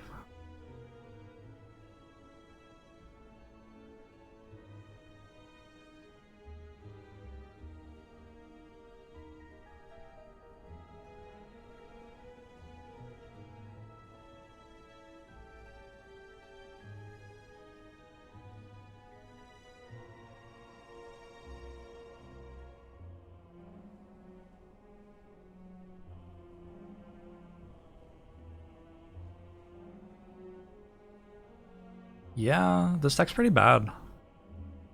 No Flurry, one fast thing, but no way to break it, really. I remember this Collector fight. I just tried to kill it with Tantrum and was like 25 damage short. Died on floor 4, or turn 4. So turn 1 it summons, turn 2 and 3. Turn 4 is the debuff turn, so I actually died to the ads, I guess. Yeah, but I couldn't block anyway. I have double Empty Fist, Halt. Have a Normality in my deck. Weird run. Super weird run.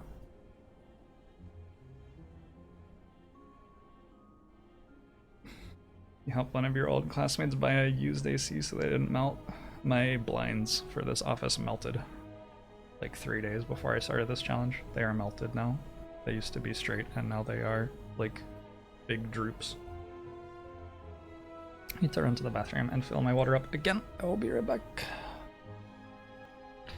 I guess another way to motivate that comment on wins per hour is that this isn't a challenge about wins per hour of Spire played. It is a challenge about wins per like day of a 30-day period. So a lot of the challenge is about like being able to play Spire for many hours per day inside that period of days. I didn't play Spire for 16 hours a day, and the reason is that I would have lost my mind. I played Spire for as many hours a day as I could without losing my mind. And that means that optimization within the Spire gameplay is often going to be a lot less relevant than optimization about making the Spire gameplay enjoyable and sustainable.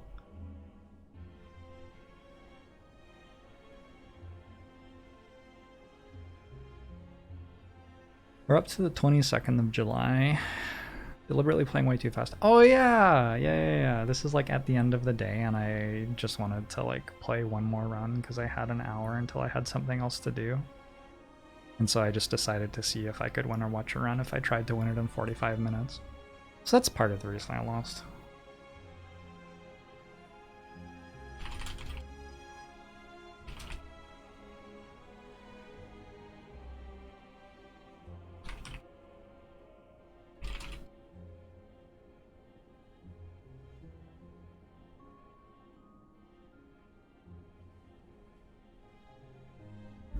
Ironclad.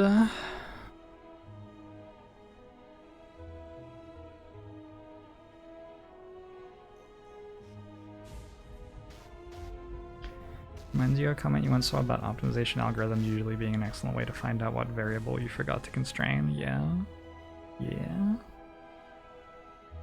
Rectify, thanks for 41 months. I appreciate it. Have I considered filling a kiddie pool with liquid nitrogen? No. This is the first time I've considered that. I am now finished considering it, though. This deck died to Nemesis? How? How did this deck die to Nemesis? I guess it just doesn't deal any damage. It's awkward for you to take Black Star at the end of Act 3 and then just die to the first elite fight you fight. This deck doesn't seem like it can beat Giant Head or Nemesis. Or Reptimancer. Why did it take Black Star?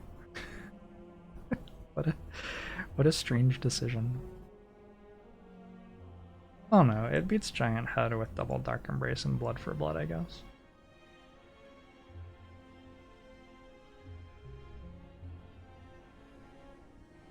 Yeah, that should work. And it beats Reptimancer in much the same way. Basically just winning with double offering. Doesn't really seem like the deck's misbuilt. I understand why it would die to Nemesis sometimes. It doesn't even die to Nemesis all the time, I don't imagine. It looks 56 against Jawworms. This deck needs an Immolate. I like a Whirlwind. Whirlwind's probably better than Immolate here.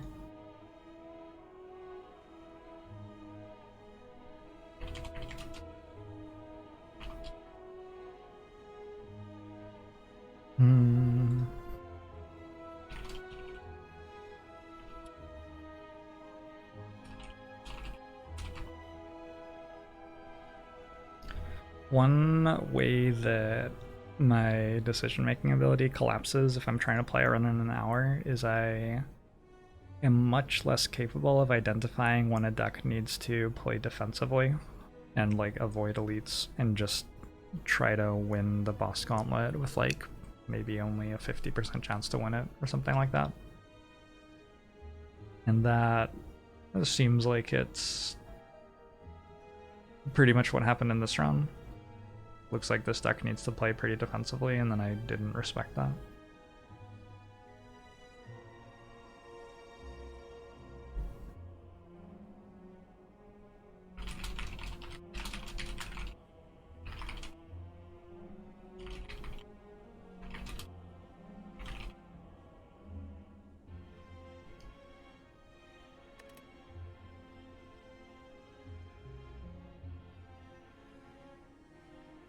Okay. How did that die to Awakened on? On turn like 4? Yep, turn 4. Okay. That was a pretty safe guess. If this is gonna die to Awakened one, it's probably gonna be on turn 4. So just like didn't draw Crippling Cloud early, presumably.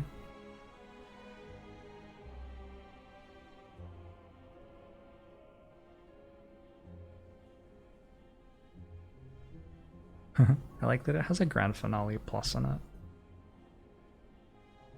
Upgraded Grand Finale. It's a random upgrade, but that's, yeah, that's very funny.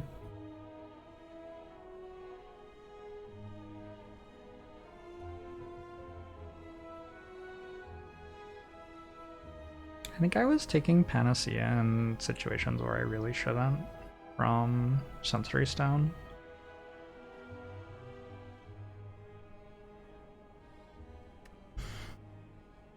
Why does this deck want a Panacea?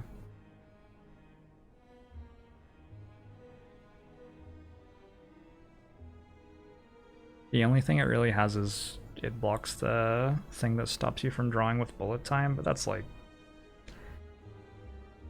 that's not a thing.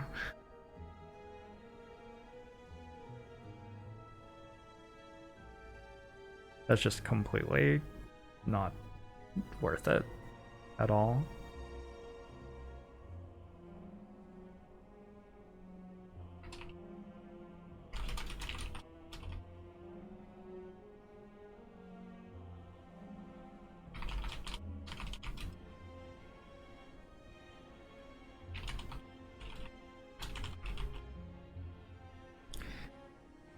What did I learn last time I did this challenge and analysis? How long are you expecting the answer to that question to take?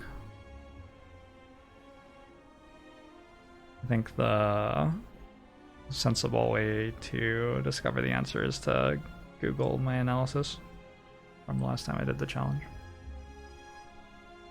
and read it. But also, like, that's only a distillation of some of the more important points. It's like, I spent another 250 hours playing an incredibly complicated game that I have a lot of my brain dedicated to, so lots of things happened. Why am I not going through my wins?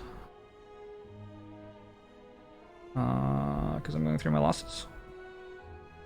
That's what I chose to do.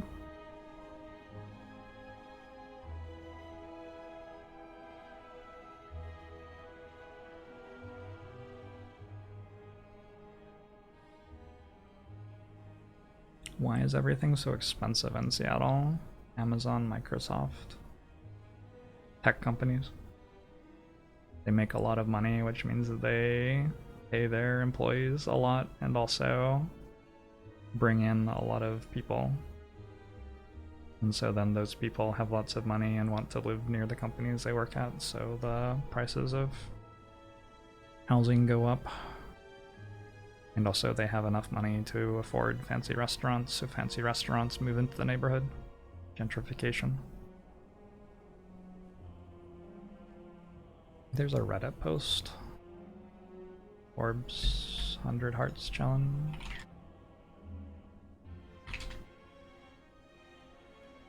Yeah, Jorbs 100 Hearts Challenge. Google just gets it for me as the top hit.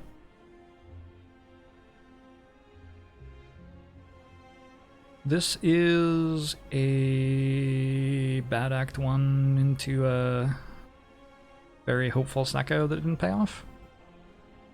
There isn't really anything super interesting to observe about a run like this, I don't think. You will just die sometimes when this happens.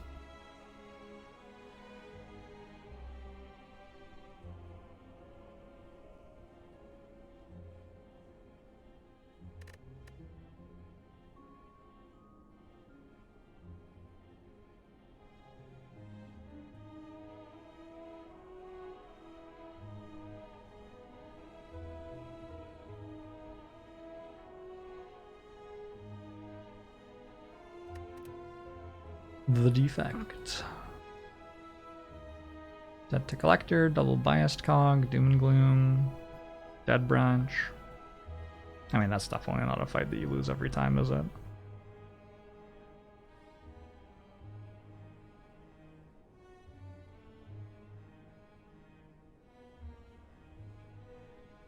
Got Ice Cream and Aggregate Plus on the same floor.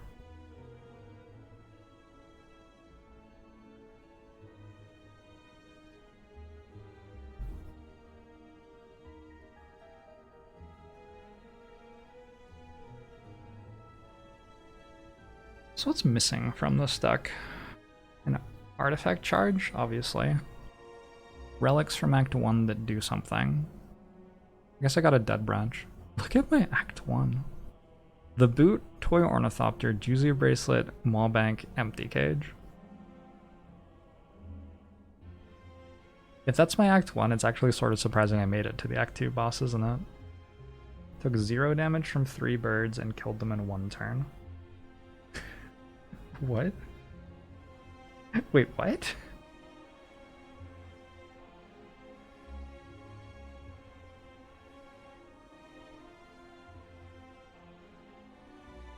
What? How? Is that bugged? Is that potions? This is before I pick up Dead Branch. How can my deck do that? I don't have Aggregate yet either. Power Pot for Electro into channel more orbs? I guess that's the only way, yeah? Power Pot into Electro.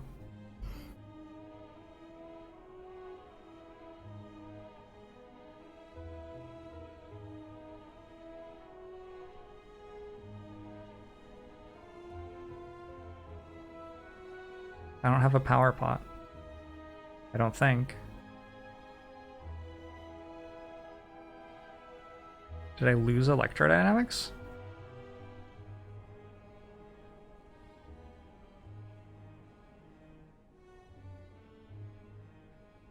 This is fascinating. It was like a murder mystery or something. What happened to the birds?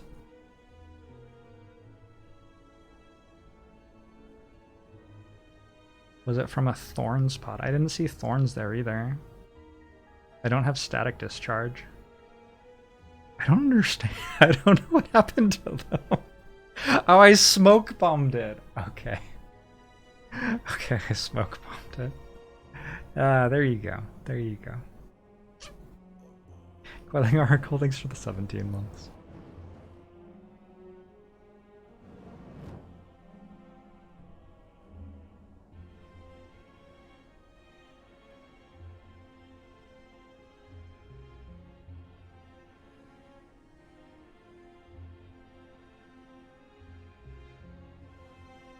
Yeah, I think the most interesting takeaway I have from this run, there are a good number of wins in this challenge where I had a really bad start and then things came together, yeah?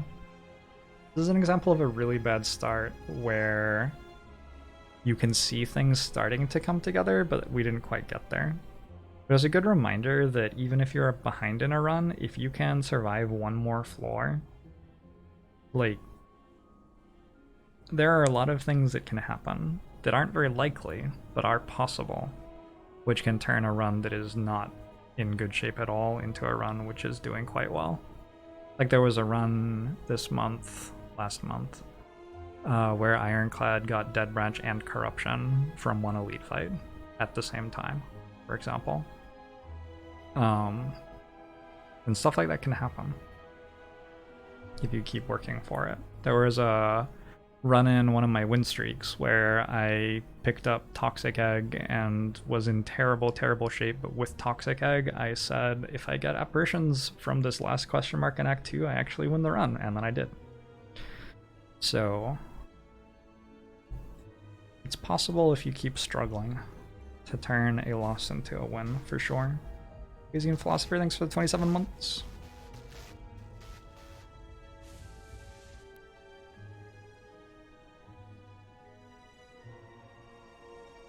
So, terrible Act 1, which manages to struggle through Act 2 and is starting to actually look pretty good, then dies.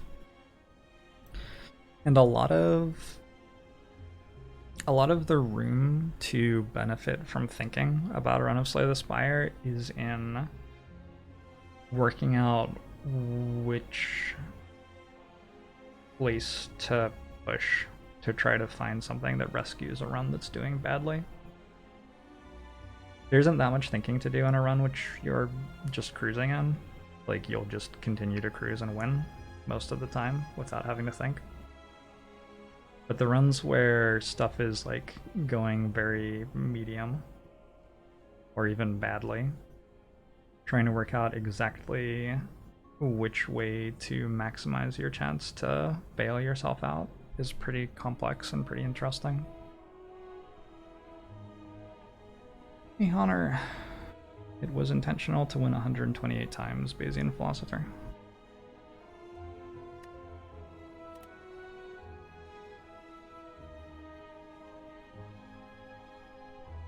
Defect Dead to Heart. Double Creative AI, double Echo Form. 2 Glaciers Capacitor. I vaguely remember this run. It was all about just like setting up and hoping Creative AI would bail us out. Just died on turn 2 against the Heart, lol. That's not all that surprising. Pretty incredible that it made it that far. Deck is lacking... It's not lacking that much. Lacking like 1 Incense Burner almost. Maybe if the Lizard Tail stayed active instead of me using it in Act 1 just because the Act 1 path was awful and I needed it. Although...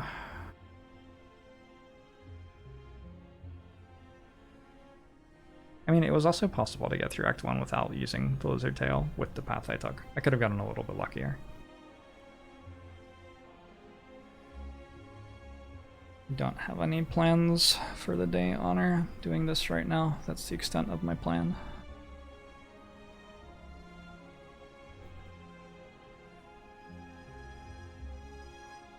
So. Struggling run, which gets bailed out by Creative AI. Or the boss gauntlet. I actually picked up the Creative AI on the final floor before the bosses too. Can't put together quite enough for the Act 4 elites and Heart. Got Genetic Algorithm turn 1 instead of 2. In the Heart fight. Definitely possible. Like Captain's Wheel. If I survived turn 2, I had a bit of help surviving turn 3 already. Ironclad dead to Reptomancer. Gosh. One of the rough things about doing this is it starts to like pattern you to see all of the ways that a run can fail. Which is...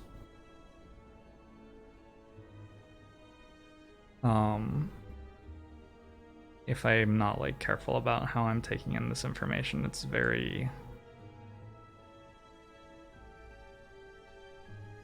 Like, I've seen all these times when I've tried to fight elites and died, right? But one of the reasons for that is that, like, there are lots of runs where you have, like, an 80% chance to win if you fight elites because you'll improve and most of the time you won't die. And, like, a 50% chance to win if you don't fight elites. And so it's very, very clearly correct to be trying to fight the elites, but sometimes you lose the fights. And we only see the times that I lose when we look at these.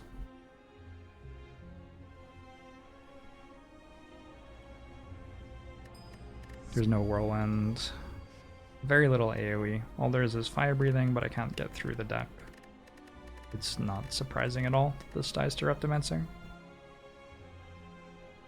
I wonder how far out I should be thinking about Reptomancer potions in a run like that. It's like sort of too abstract of a question to mean anything.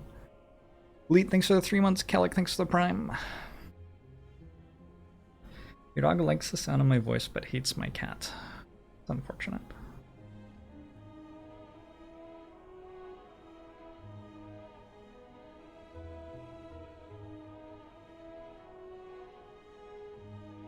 Engine cowlings with no holes in them, etc., etc. Yes. Yes, the planes with the bullets. You're welcome, Kellic.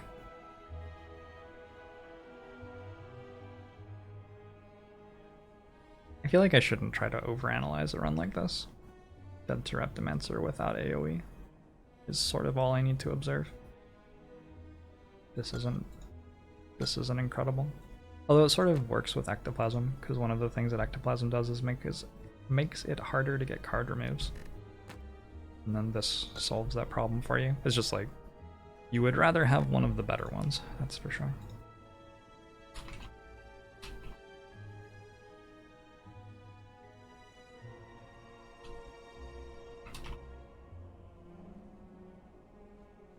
There are... God.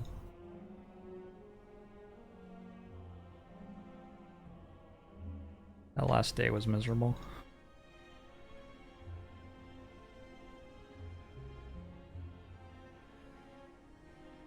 There are 19 losses left to look at. Alright, I'll power through. Silent Dead to Heart, 5 acros. Alchemize and Venom, Malaise, Unload. Those aren't quite the strongest rares I've ever seen. There are no footworks. This is a deck that made it here on the back of 3 apparitions. And then that wasn't enough for the heart fight. If this draws its poison cards in exactly the right order, it can probably still win. I believe this deck was 40 damage off from winning, actually. I believe I remember it. Something like that, anyway.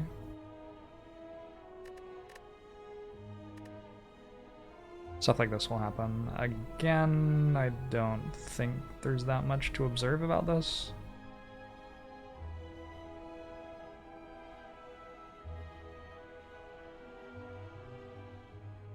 Interesting that I rested instead of upgrading Catalyst. I have a Fusion Hammer. Okay, well, not actually interesting at all then.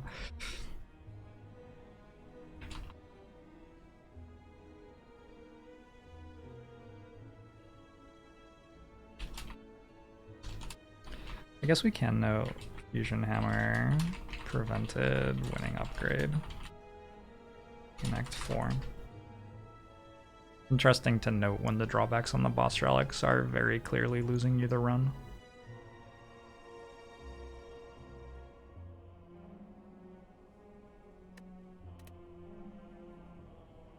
Turns out that Shovel, Pantograph, and Nunchaku aren't very good against Lagavulin. Surprising not many people, probably.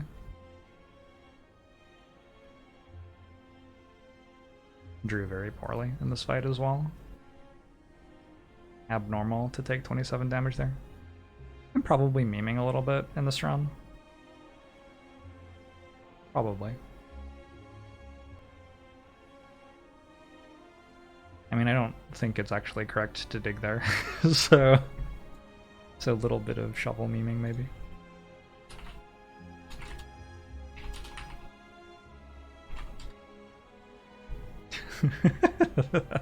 I was 7-0 at the start of that run. I'm a degenerate. Alright, anyway. Fungi Beast. Oh my god, I took a ton from the whale for some reason, and then 19 from Jawworm.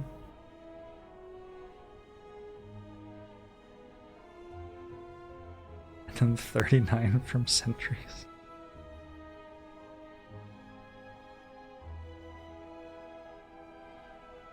I guess this is just gave away health too fast.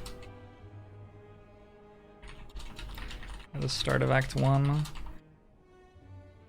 I think Silent and Defect have to be particularly careful about giving up health, like current HP, to the whale for bonuses.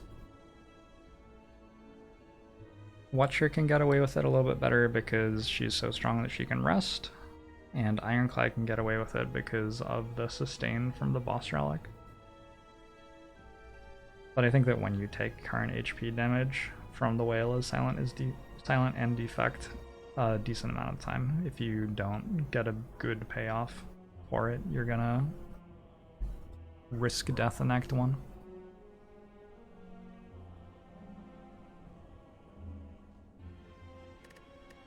Doom and Gloom missed the shuffle in the sentry site. Believable. The boot, probably not the best relic ever. Doesn't look like it does very much against sentries here. Watcher dead to Book of Stabbing. How much health did I have? 30. I died on turn 2.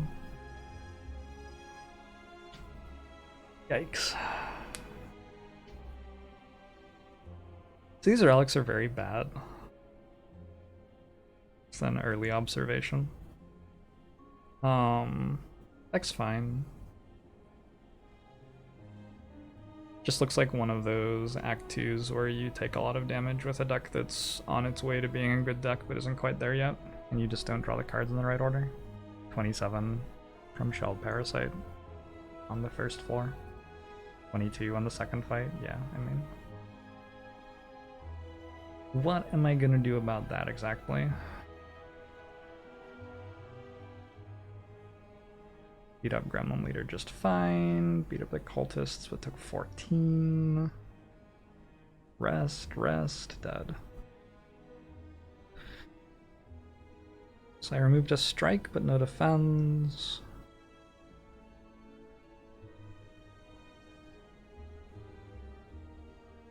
I don't think this is like that interesting.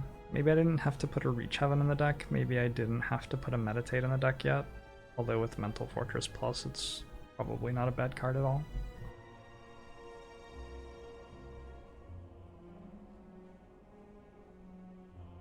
Understanding exactly how light you can stay on the mid-range damage cards is a pretty big deal for building your Watcher deck in the first half of the run.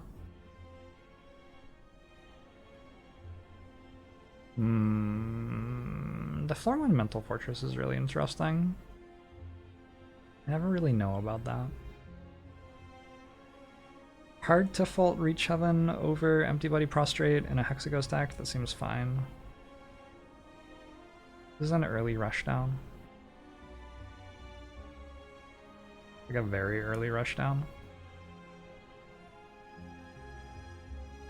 I've definitely had good success with Watcher in runs where I don't add rushdown to my deck in Act 1. I'm not sure that it's bad, but I definitely win a lot without needing to do that. And it does take a while before it pays off, especially in a deck like this that just has the Eruption and 1 Crescendo. Probably wrong to take that rush down.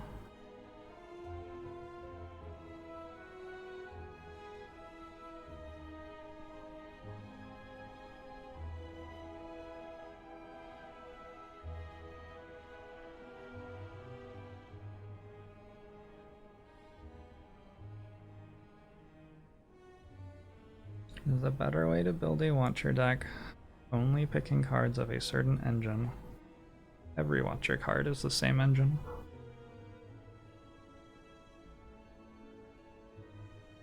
The engines in this game are like card draw and energy, and then turning those things into useful outputs. And like pretty much every Watcher card is good at interacting with that in some way. Spanish, thanks for the 32 months. I'll show to you too.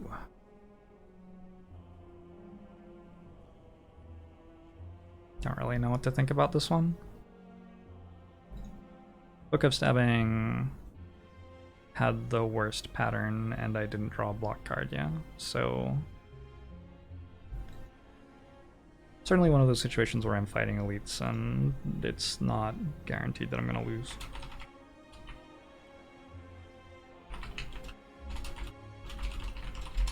Maybe took a bit too much scaling, a bit too early though. It's one of the most complicated things in the game, is working out if you're going to put like 4 scaling cards into your Watcher deck to have enough for the late game. When do you take them? Because I think Mental Fortress was already a very good card here. I don't imagine Rushdown was. Talk to the Hand is another one where Talk to the Hand's obviously incredibly powerful, but it's not actually that good on turn 1 and 2 of Act 2, and turn 1 and 2 of Act 2 are very challenging. One of the main ways that you die is having those turns go badly for you a few times.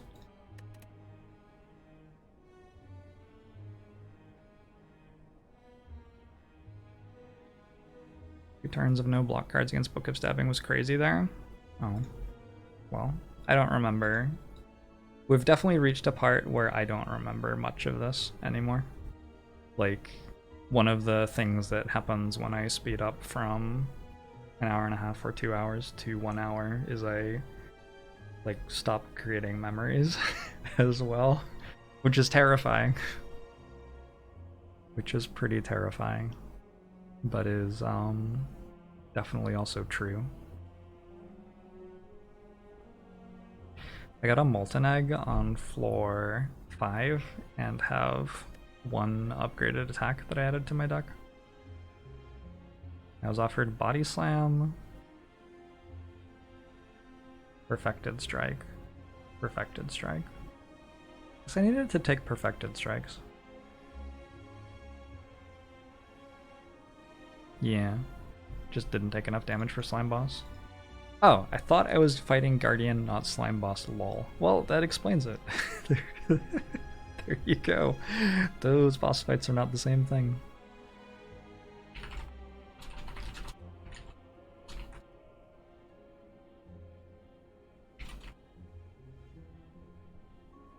I seemed extremely unhappy.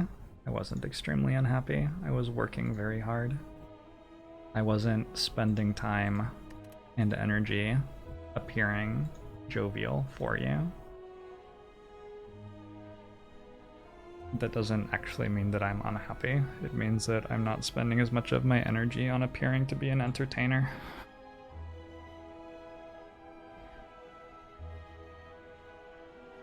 Quack Attack. Yeah, I'm redone.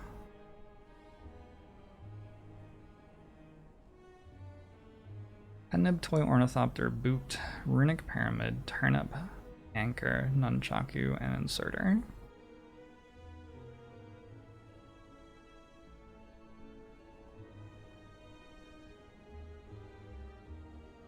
Beam Cell, FTL, Sweeping Beam. Transform Strike into Amplify.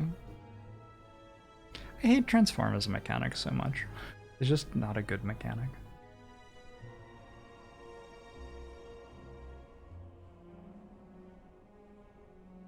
It used to be much better when the game was balanced such that it wasn't just like basically always correct to click on the transform button. But the game is no longer balanced that way. Pretty good act. 5 campfires for lots of upgrades, and they're pretty good upgrades too. Defragment, Consume, Zap is fine. I don't know about Beam Cell.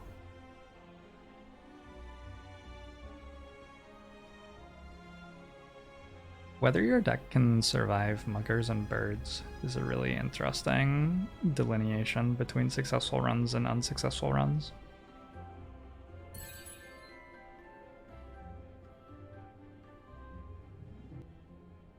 Because if you're at like 20 HP at the start of Act 2, it's really hard to come back from there.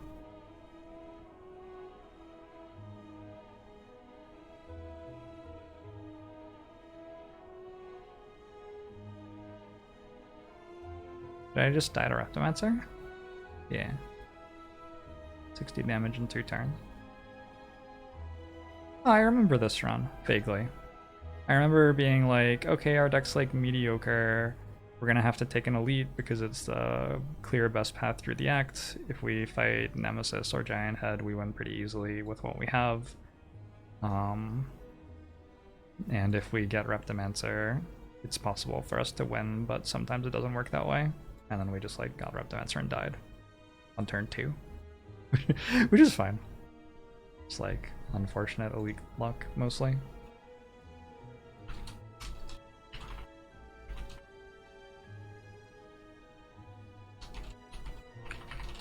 This is pretty common with Inserter Consume defect decks in particular, I find. That combination's very strong for the boss gauntlet. As long as you get a good turn 2 against the Act 4 elites and don't die to Reptimancer on the way. Like, those are your big challenges a lot of the time. And it often when I win with Inserter plus Consume, it feels like my deck wasn't very good. And often when I lose with Inserter Consume, it feels like it wasn't really in my control. Like there's just sort of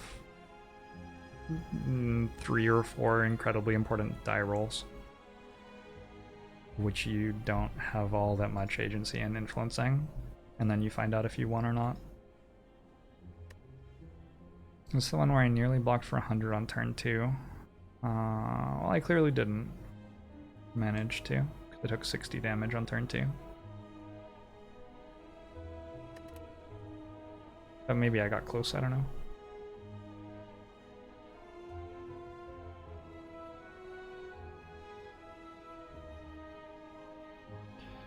Dead to Reptimancer is unavoidable in some number of runs. It's definitely... If you think about the challenges, if you think about a run as a like straight line from floor 1 to floor 57, and the way that you're going to improve your deck in order to beat the heart is to just follow that straight line, there are detours along the way which are differing amounts out of your path that can kill your run. So I would say like Slime Boss is a significant detour as an example. So if you have a Slime Boss Act 1, you have to like go up here to really be safe. And if you try to just go on a straight line, you're going to die a lot of the time. And this is why a lot of people lose runs, is that they try to build in a straight line without recognizing and respecting the detours they have to be taking. And Reptimancer is definitely one of the largest detours in the game. And when you have a very large detour in Act 3, sometimes your deck is linearly strong enough to just survive it anyway. And so you don't actually have to detour for it. But if you do have to detour for it, it can actually be really hard because your deck is like 25 plus cards at that point. And so if you put 1 card in it to cover that problem, you still have to draw the card somehow. And you probably can't guarantee that that will even happen. So yeah, Reptimancer is definitely one of the challenges of Slay the Spire runs that is most tricky to address.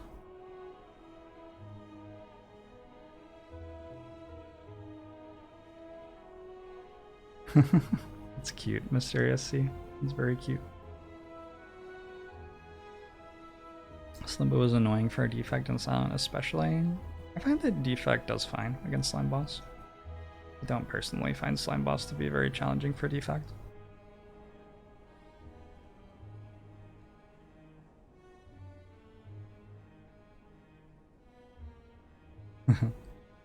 Getting a peace pipe right before you die is like so offensive.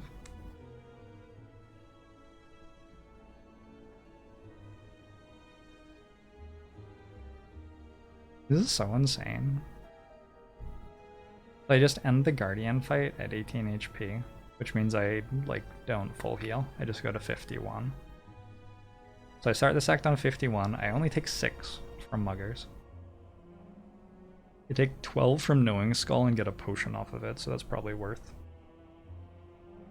And I take 0 damage in the Chosen fight, 0 damage in the Snake Opponent fight, get a non-damaging event. 16 damage from Gremlin Leader, which is not unreasonable at all. rest, get pretty decent store, pretty decent relic, and die. Well, actually I didn't die there, I guess. I took 32 from slavers. Slavers are another detour. For sure. Well, they're sort of not, actually. The Slavers fight largely tests your ability to like deal 40 to 50 single target damage very quickly. It's not actually a fight that tests your AoE damage all that much, because if you kill the back slaver, you're pretty much fine, usually. If you kill the back slaver, it becomes basically just a neck 2 hallway fight. So it tests your ability to do that, and it tests your ability to have a good 1 and 2 turn 1 and 2. And both of those things are basically directly on your line to beating the heart fight. So it's a weird fight insofar as there's no clear, obvious, sensible way to prepare for it other than to have a strong deck.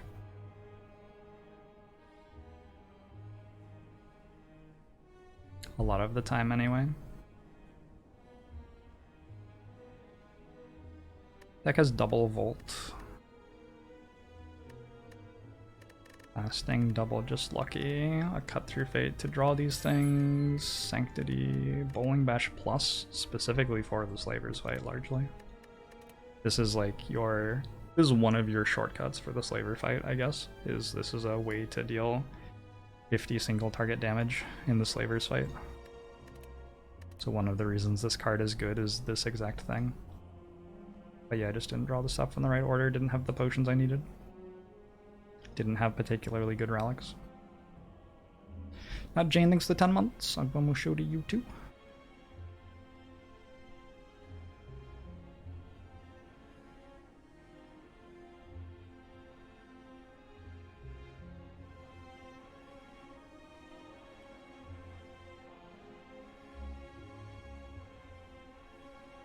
So, Slavers killed a pretty good deck, which would have done fine with a different draw. I think that's what I have to say about that one. Philo Stones, a rough boss relic to be taking, I think. This Ironclad deck actually died to the Colosseum.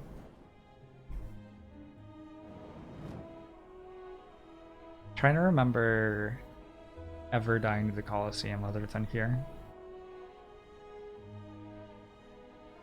I don't even remember ever dying to the Colosseum when it was double Gremlin Mob. Like, I probably did, but I don't remember it happening. I would be very surprised if there was another time in the year 2021 that I've died to the Colosseum event. Deck is missing a Carnage, basically. Carnage is a very good Ironclad card. Not because the thing it does is that objectively good, but because the thing it does is required very often. And it interacts favorably with Bash.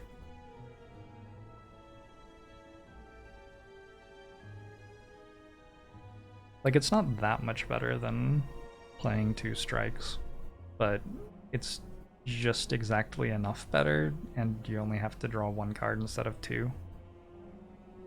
It ends up being a really big deal to have one.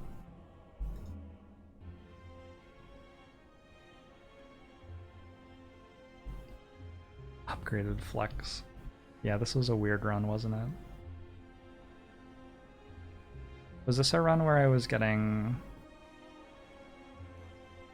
4 luck in drawing Flex and Reaper together? I vaguely remember that being a thing. Alexa, thanks for the 5 months. I appreciate it. On FOMO show to you too. Exactly 69, weirdly, Vamirio. Exactly 69. I have no idea. Some number.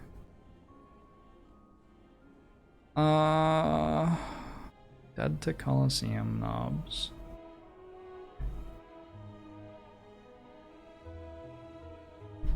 It's interesting that the fight is still called Colosseum Knobs, even though there's only one now. They just never changed the name, apparently.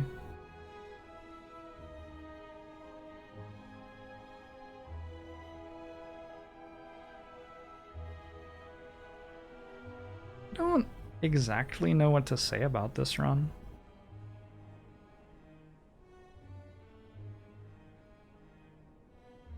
Maybe it needs like one Thunderclap. It just needs like one more card that's good at this fight.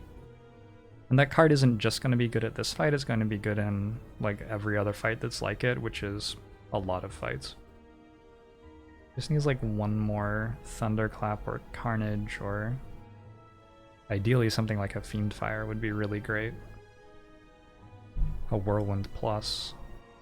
Some way to turn energy into damage.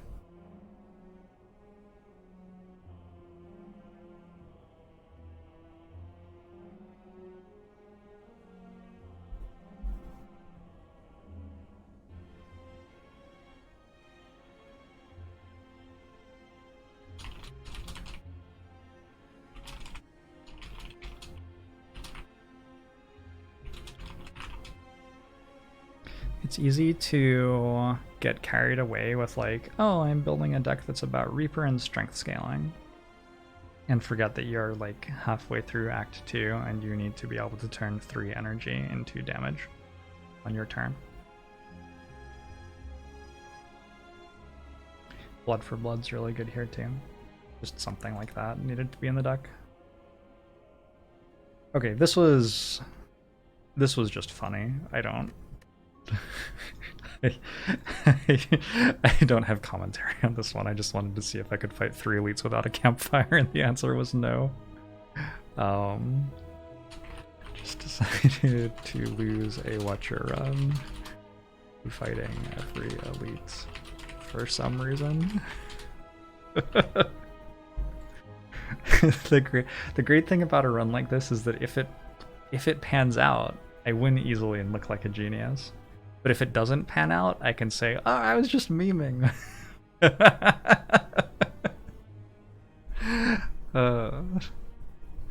I mean, it's sort of true either way. I don't know.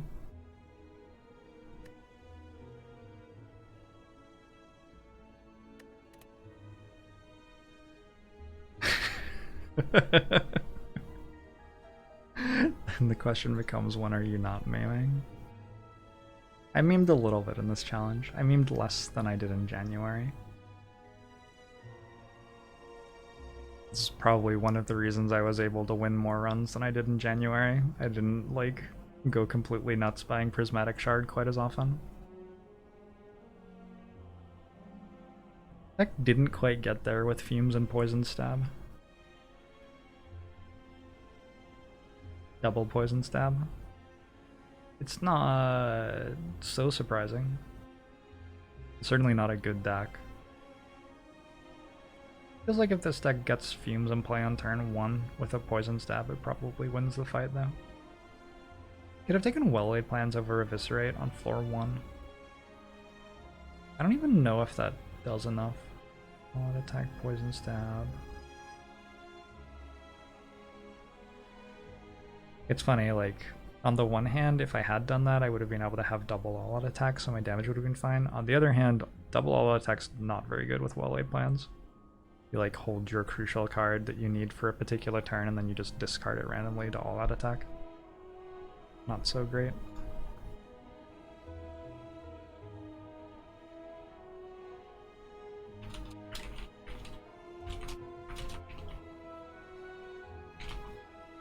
I needed to survive just the 5-fire turn. Hexaghost would have died next turn.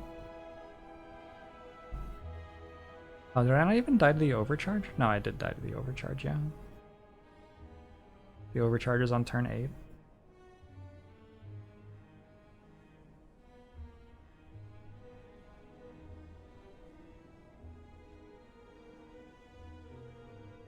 Wait, no, the overcharge is on turn 9. I actually died before the overcharge. Oh my god.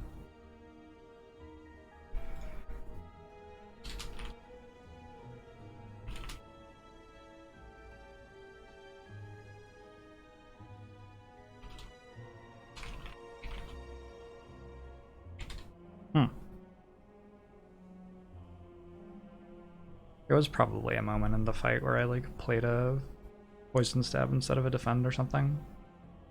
Silent can be really tricky because often you're having to calculate damage like 5 turns from now to work out if you should play a damage card or a defensive card. And I guess the other characters do that too, but it doesn't feel like they do it in quite the same way. It doesn't feel like it's quite as challenging for them to do it.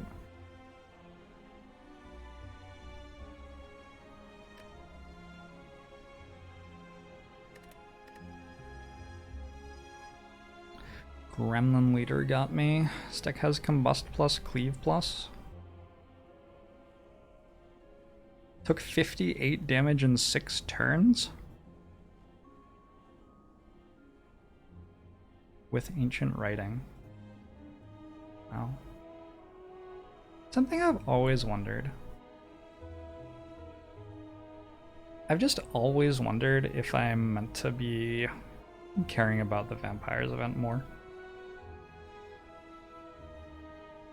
If you care about the Vampires event more, you don't prioritize upgrade or removing Strike anywhere near as highly in Act 1 and 2.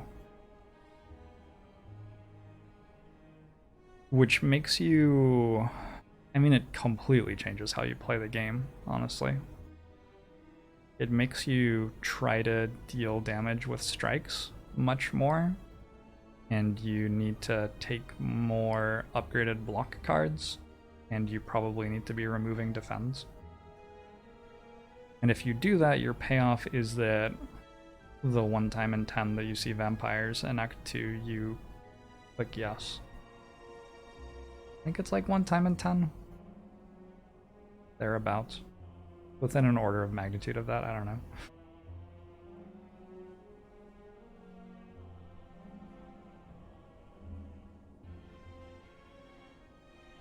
I would recommend not getting Slime Boss 20 times. Gluttony 1 of 7. Actually more than 20 times. That would be my suggestion for winning more silent runs.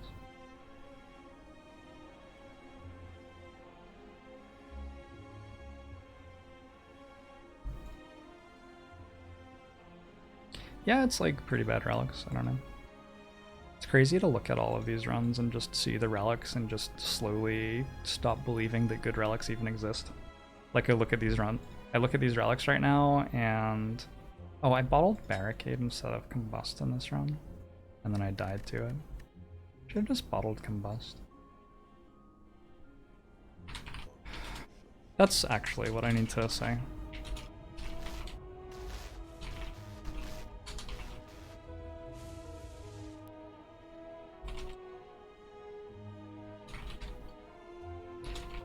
And the thing is that in the context of the challenge, that isn't even necessarily a bad decision. Because if you bottle Barricade, if you're going to lose the run, it's probably going to be in Act 2. Or to Reptomancer. Or maybe to the Act 4 elites. Whereas if you bottle Combust, if you're going to lose the run, it's probably going to be in the Boss Gauntlet. So if I think that these options are at all close in value, it doesn't really matter if I think that Combust is the better bottle, if I'm trying to win as many runs per hour as I can at this point in the challenge. This is...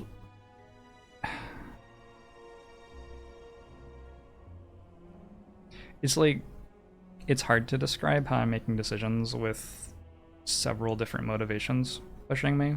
Like, I want to play entertaining runs, I want to personally have fun, I want to succeed at the challenge, I want to win each run, I want to try new things out, I want to improve as a Slay the Spire player over the course of the next year, or years, instead of just over the course of the next hour. So there are all sorts of things going on in my head, and sometimes a decision like this is like, it's very hard to work out what I even care about when I'm making the decision. Like at some point, I might as well just click on something because I'm not ever going to really know what I actually care about doing more.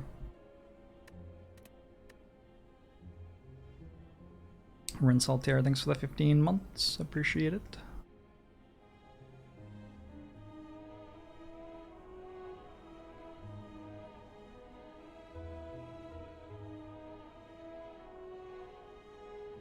I did think about the bottle decision for some time. I mean, I knew what the answer was. I was thinking more about my motivations for the question, because depending on what my motivations were, the answer changed. Y2 Shockwave. Where? Here? It's a really good card. You need it against slavers on like turn 1.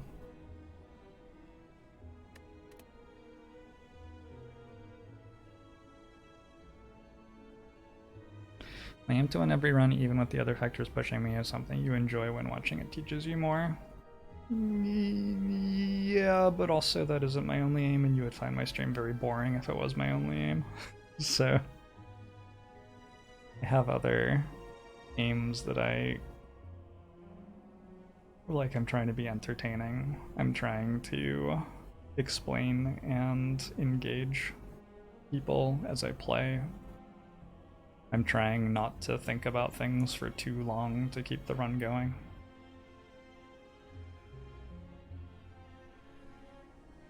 And the other aim is making money. Not really. Like, making money is only one element of the success of my stream, which is only one of my motivations. So there is a web of motivations, and somewhere in there is a motivation to make money. But it's not a particularly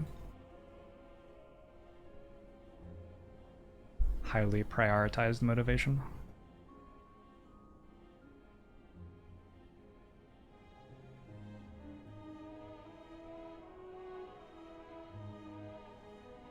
That's sort of miserable.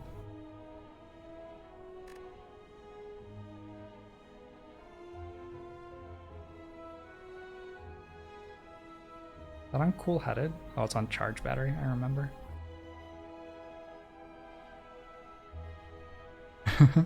It's pretty intense that this died on floor 2 of Act 2. I think that is abnormal. Yeah, it's not very good against muggers. Yeah, it's not very good against birds. 66 damage in 5 turns, oh my god. Well, this is one of the downsides of taking Inserter, I guess. Sometimes your deck doesn't have a very good turn 1 and 2. I think I vaguely remember not setting up Incense Burner very well, and then obviously in the Thieves fight you can't set it up, so that just sort of was the wrong order of fights to get in Act 2.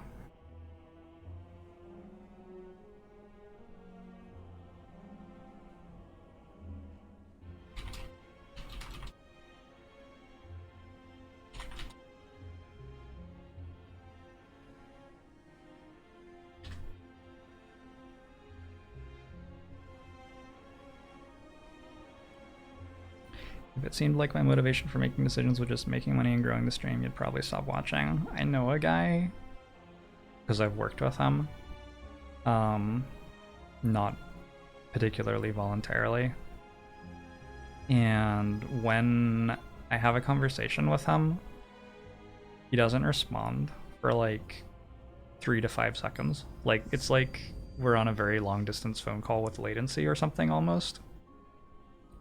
And with some people, when that happens, I like feel like they're thinking about what I just said and processing it and thinking about how they want to answer my question or whatever. With like the motivation of having a good conversation with me, right?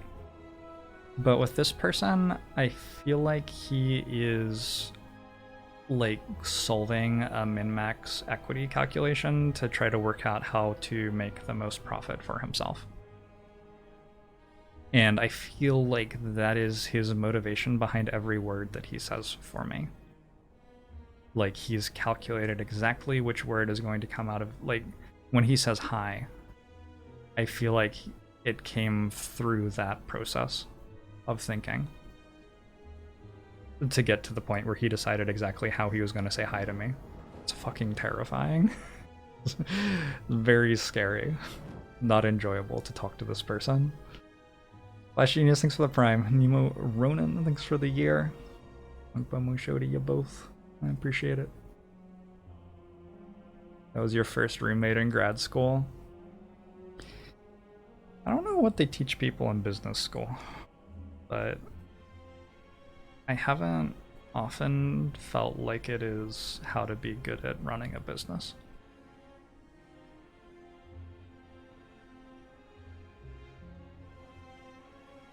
Some other reasons too, Shad. The things that end up being said.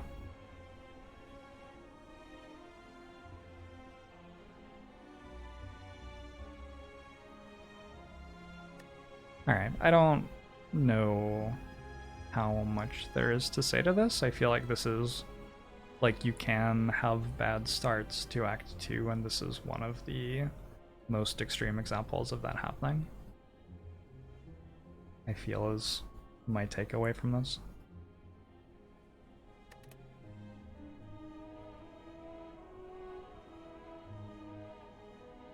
Almost there.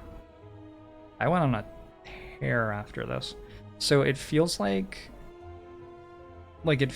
you're really struggling to warp your brain into playing runs at a different speed. And you're making lots and lots of mistakes and stuff like that. And then eventually, this is pretty consistent for me in these challenges. After I've pushed myself to play faster, I hit the groove.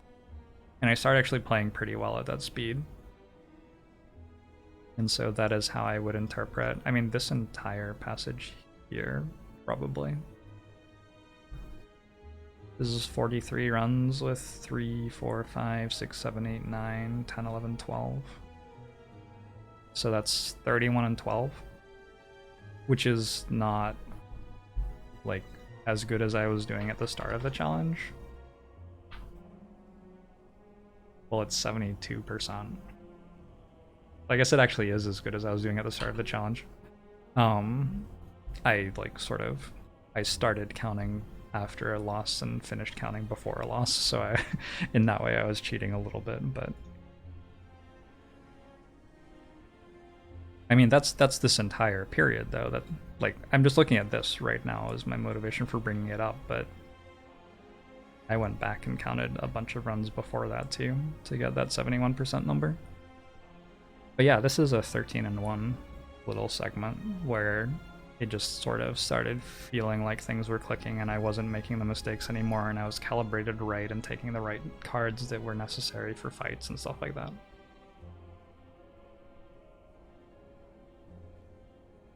How many of these challenges have I done? 4. And then Silent died to Lagavulin. If I won this run, it's actually a world record streak, which is sort of cool. Doesn't matter very much, but I don't know. It's sort of cool and also doesn't matter at all. I think this is a slime boss act again, and so I relic swapped and got a black star, and Alma Mori and meal ticket don't help very much, and then I just barely died to Lagavulin. Too bad. Just sort of needed one good thing, you know? Deadly poison, poison potion, slice, bane. Did everything I could, really.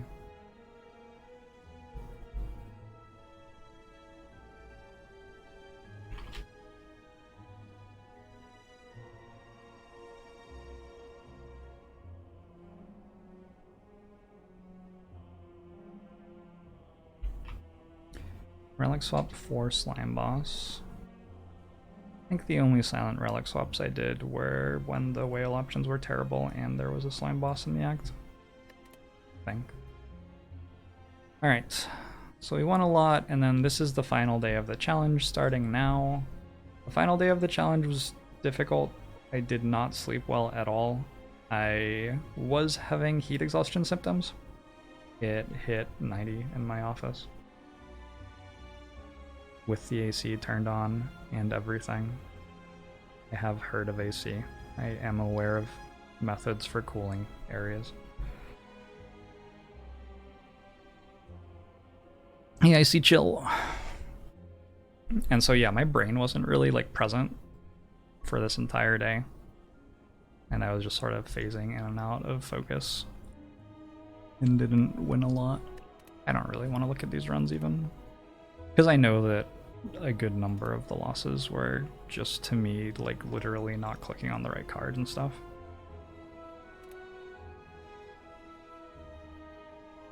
I made it to floor 16 as this Ironclad and died to Slime Boss. Very appropriate way to end the challenge.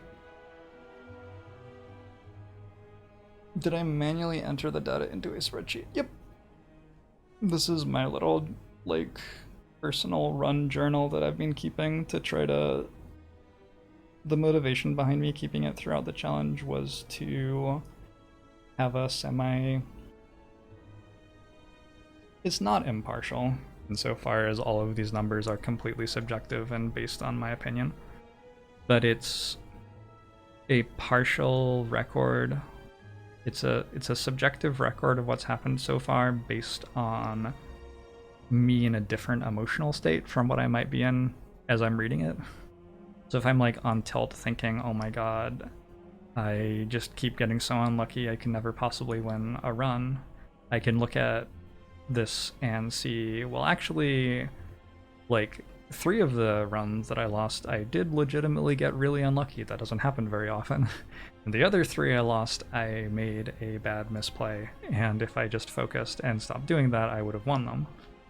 And like being able to look at this and see those things is powerful for realigning my mental state very quickly, which is important because it doesn't matter how strong your like mental state is if you are pushing your brain to breaking limit.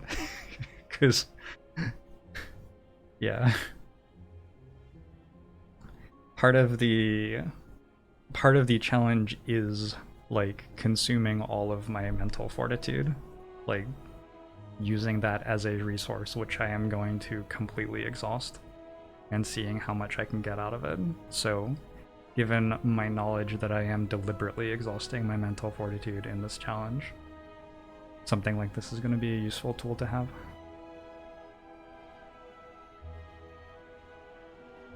I'll probably put this entire thing up on YouTube, Trindosaur.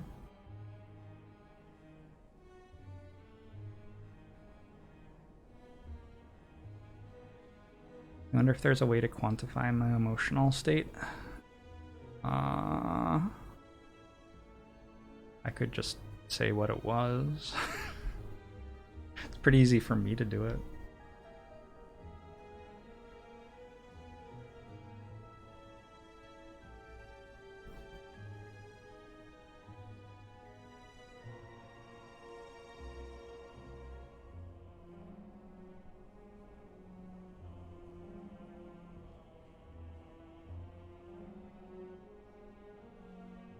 Alright. I don't know where my glass of water went, but I need to go drink it. Fill out the depression checklist thingy before every stream. That would be interesting.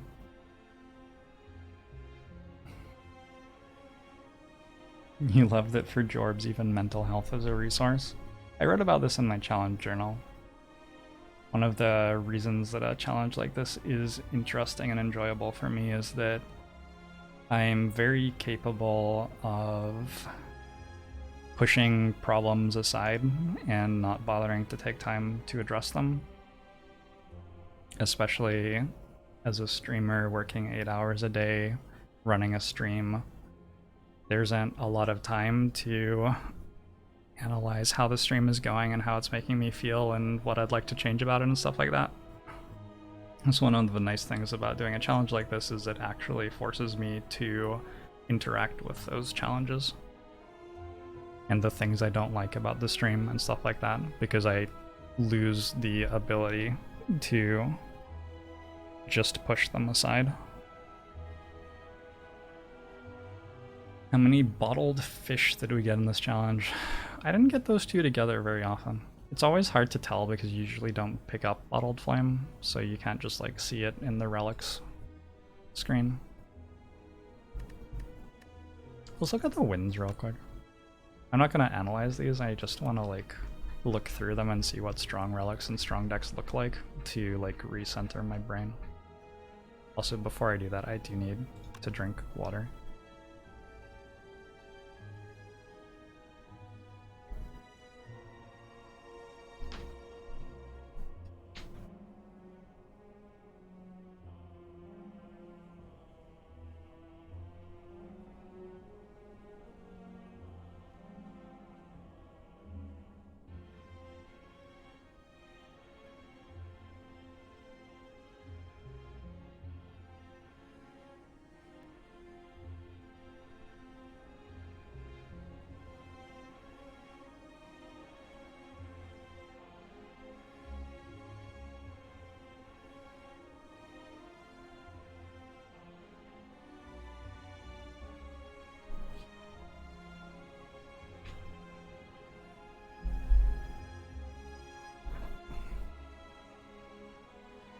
There were 2 Ironclad runs where, hold on. So in here,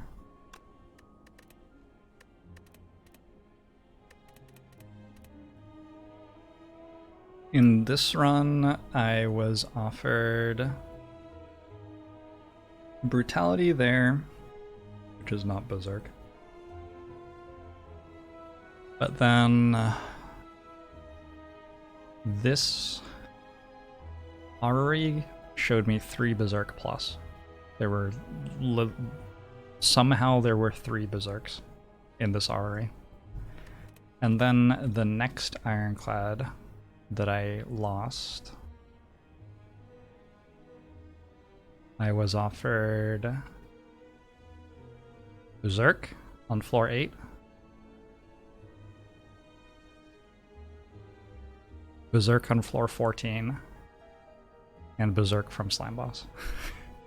So there was a streak where the last 6 Ironclad reward screens I'd seen with rares in them had Berserk in them, which is pretty extreme. I forgot that I made it all the way to Time Eater in this run. Imagine what would have happened if I'd just been offered like Reaper and Feed. You know what this analysis does? It makes me really want to play more. I feel like I should like not play for like a week or something. Like it would just be healthy for my brain.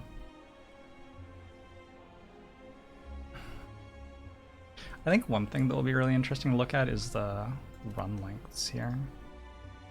146, 43.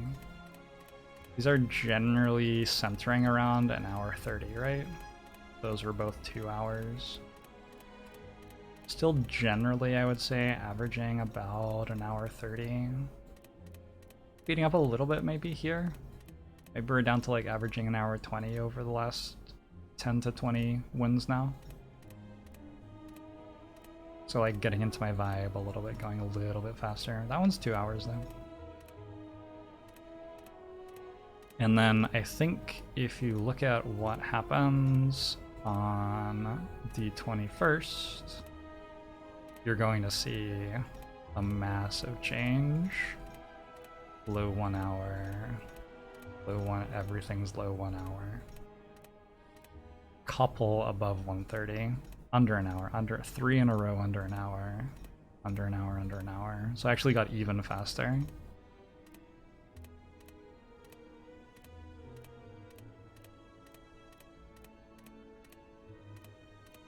Mentally, I think about this as like getting ready and putting myself in a reasonable position to launch, like putting myself in a position where I've won a lot of runs and have a decent mental state and have like I'm sort of like dialed in and I know what's going on with the different characters, and then just like pushing go really fucking hard and starting to play in a way that's completely unsustainable and is going to break my ability to continue learning about and succeeding at the game if I, like, it's not sustainable to play that fast for me for 10 days.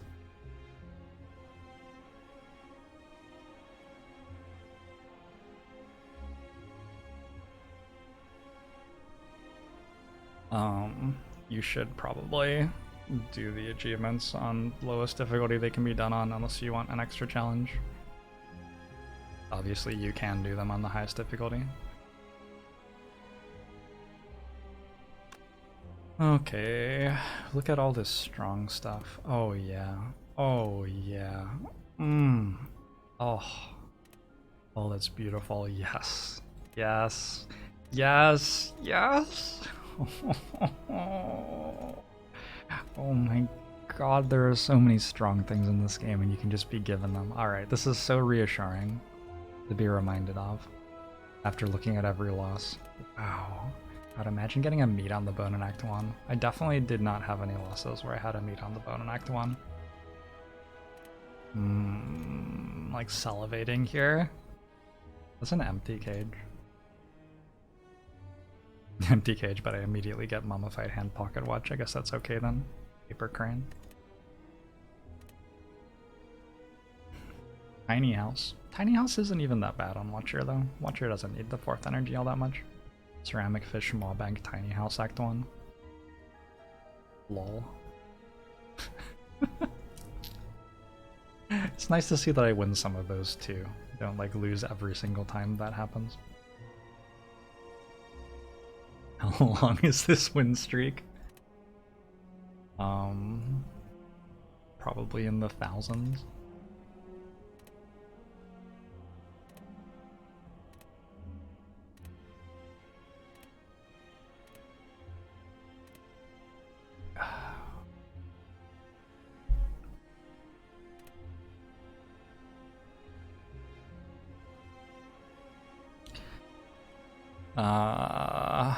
I don't really care if people in chat have opinions about my mental well-being, 5-4. You don't know me. My ability to take advice or criticism from someone is dependent on me trusting that they know me very well and caring what they have to say, which is a circumstance that I have with maybe 5 human beings on the planet. So, I mean, that's just like normal though.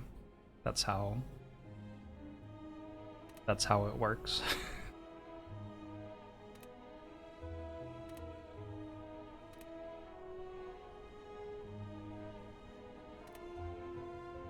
Yeah, it was really hard to get to a point where I had that with 5 people. That's something that I've been deliberately working quite hard to achieve for the last like 3 years.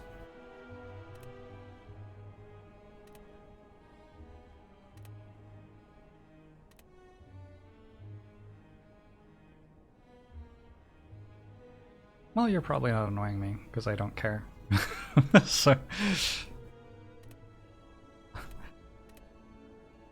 Whoa, bloody idol. A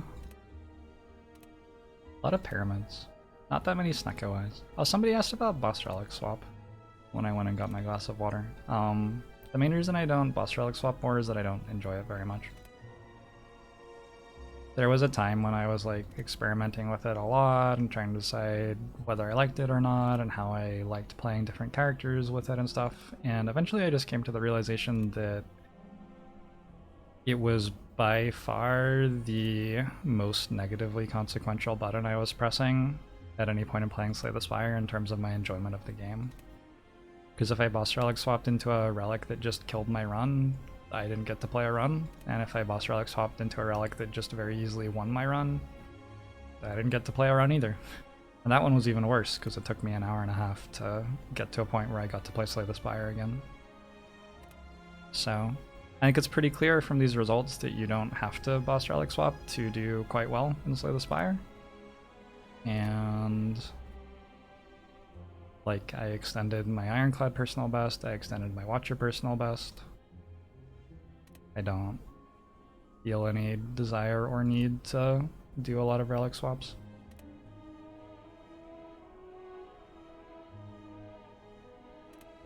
No, it would be worse if it offered 3 choices. You'd get the really broken stuff even more often.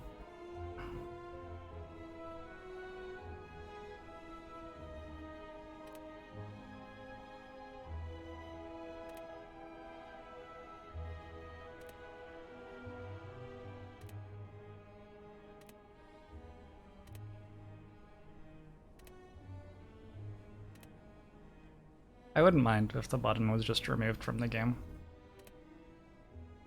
It's the same sort of thing as the transform button, where a long time ago, the way the game was balanced was such that clicking on those buttons was on average bad, but might be required if the situation called for it.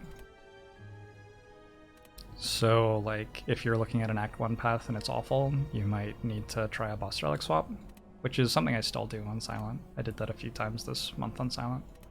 Or if you're playing a deck and it's really bad, you might need to transform some cards and just try to high roll, which is, you know, that's how I used to interact with the events that offered me transforms.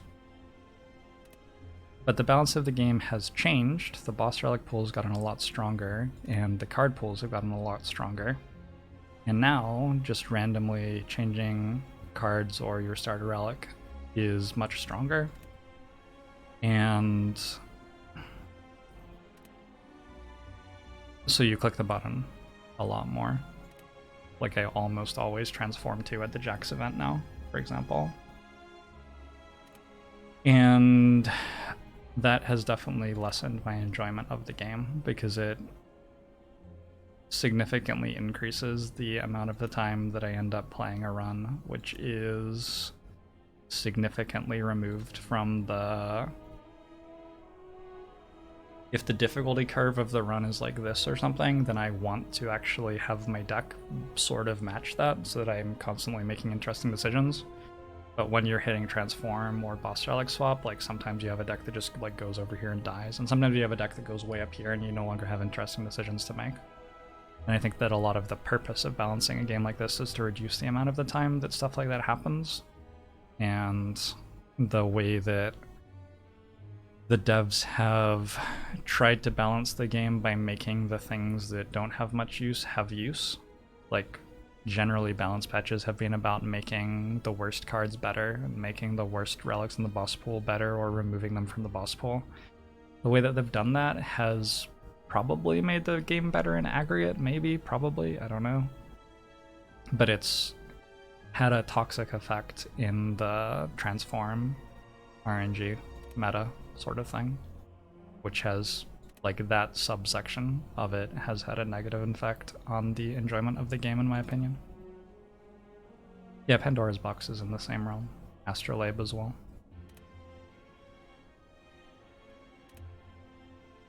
Part of it is also that as you get better at the game, your ability to make random cards work goes up, and your ability to win with different boss relics that you haven't played with before goes up. So part of it isn't just the balance of the game changing, it's also people getting better at playing the game.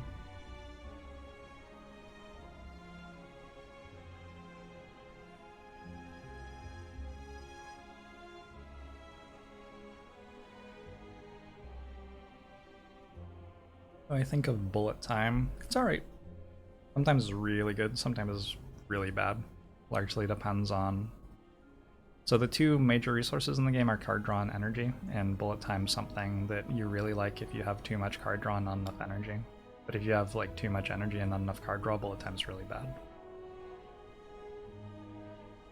You never realized Holy Water was so good until you saw the Watcherons near the end of this challenge. Yeah, I mean, I've talked before about, like, the reason I don't boss relic swap on Watcher is that I actually think it's clearly wrong. And one of the reasons for that is that Holy Water's incredibly good. And also she just doesn't need a fourth energy to win a lot of the time, and I mean, there are lots of reasons why I think that it's wrong to boss relic swap on Watcher.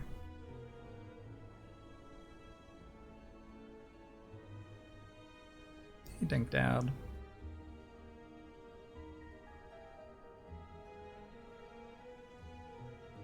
Talked about how some cards are better left unupgraded. Oh, I mean, that's just like mostly some edge cases.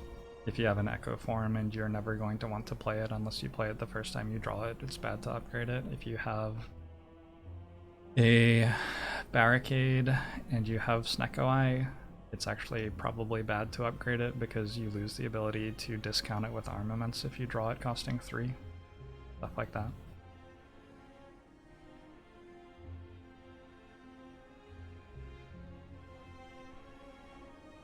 want to see win rates sliced by energy. I can make the run histories available for people who want to do analysis on them. I'm not going to do all the analysis though.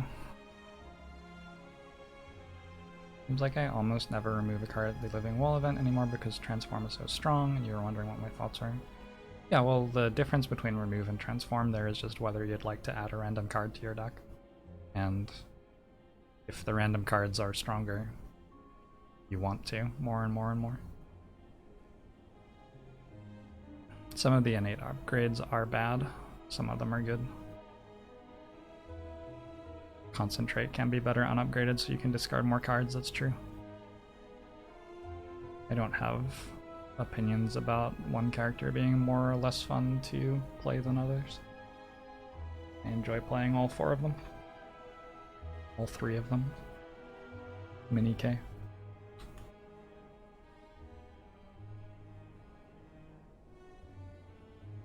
Some cards no longer exhaust when you upgrade them. Yeah, sometimes Limit Break's a bad upgrade. Sometimes the reason Limit Break's a bad upgrade isn't that you only want to play it once and get your like Feel No Pain and Dark Embrace proc from it when you do, but rather that you want to play it twice, but you want to do it with Exhume rather than redrawing your entire deck. Like, it's actually faster to play it twice using Exhume after you exhaust it the first time. Only 3 characters, yeah, Ironclad, Silent, Defect, those are the 3 characters in the game, right? I don't know, that's an old joke. I've actually been enjoying playing Watcher quite a lot more lately.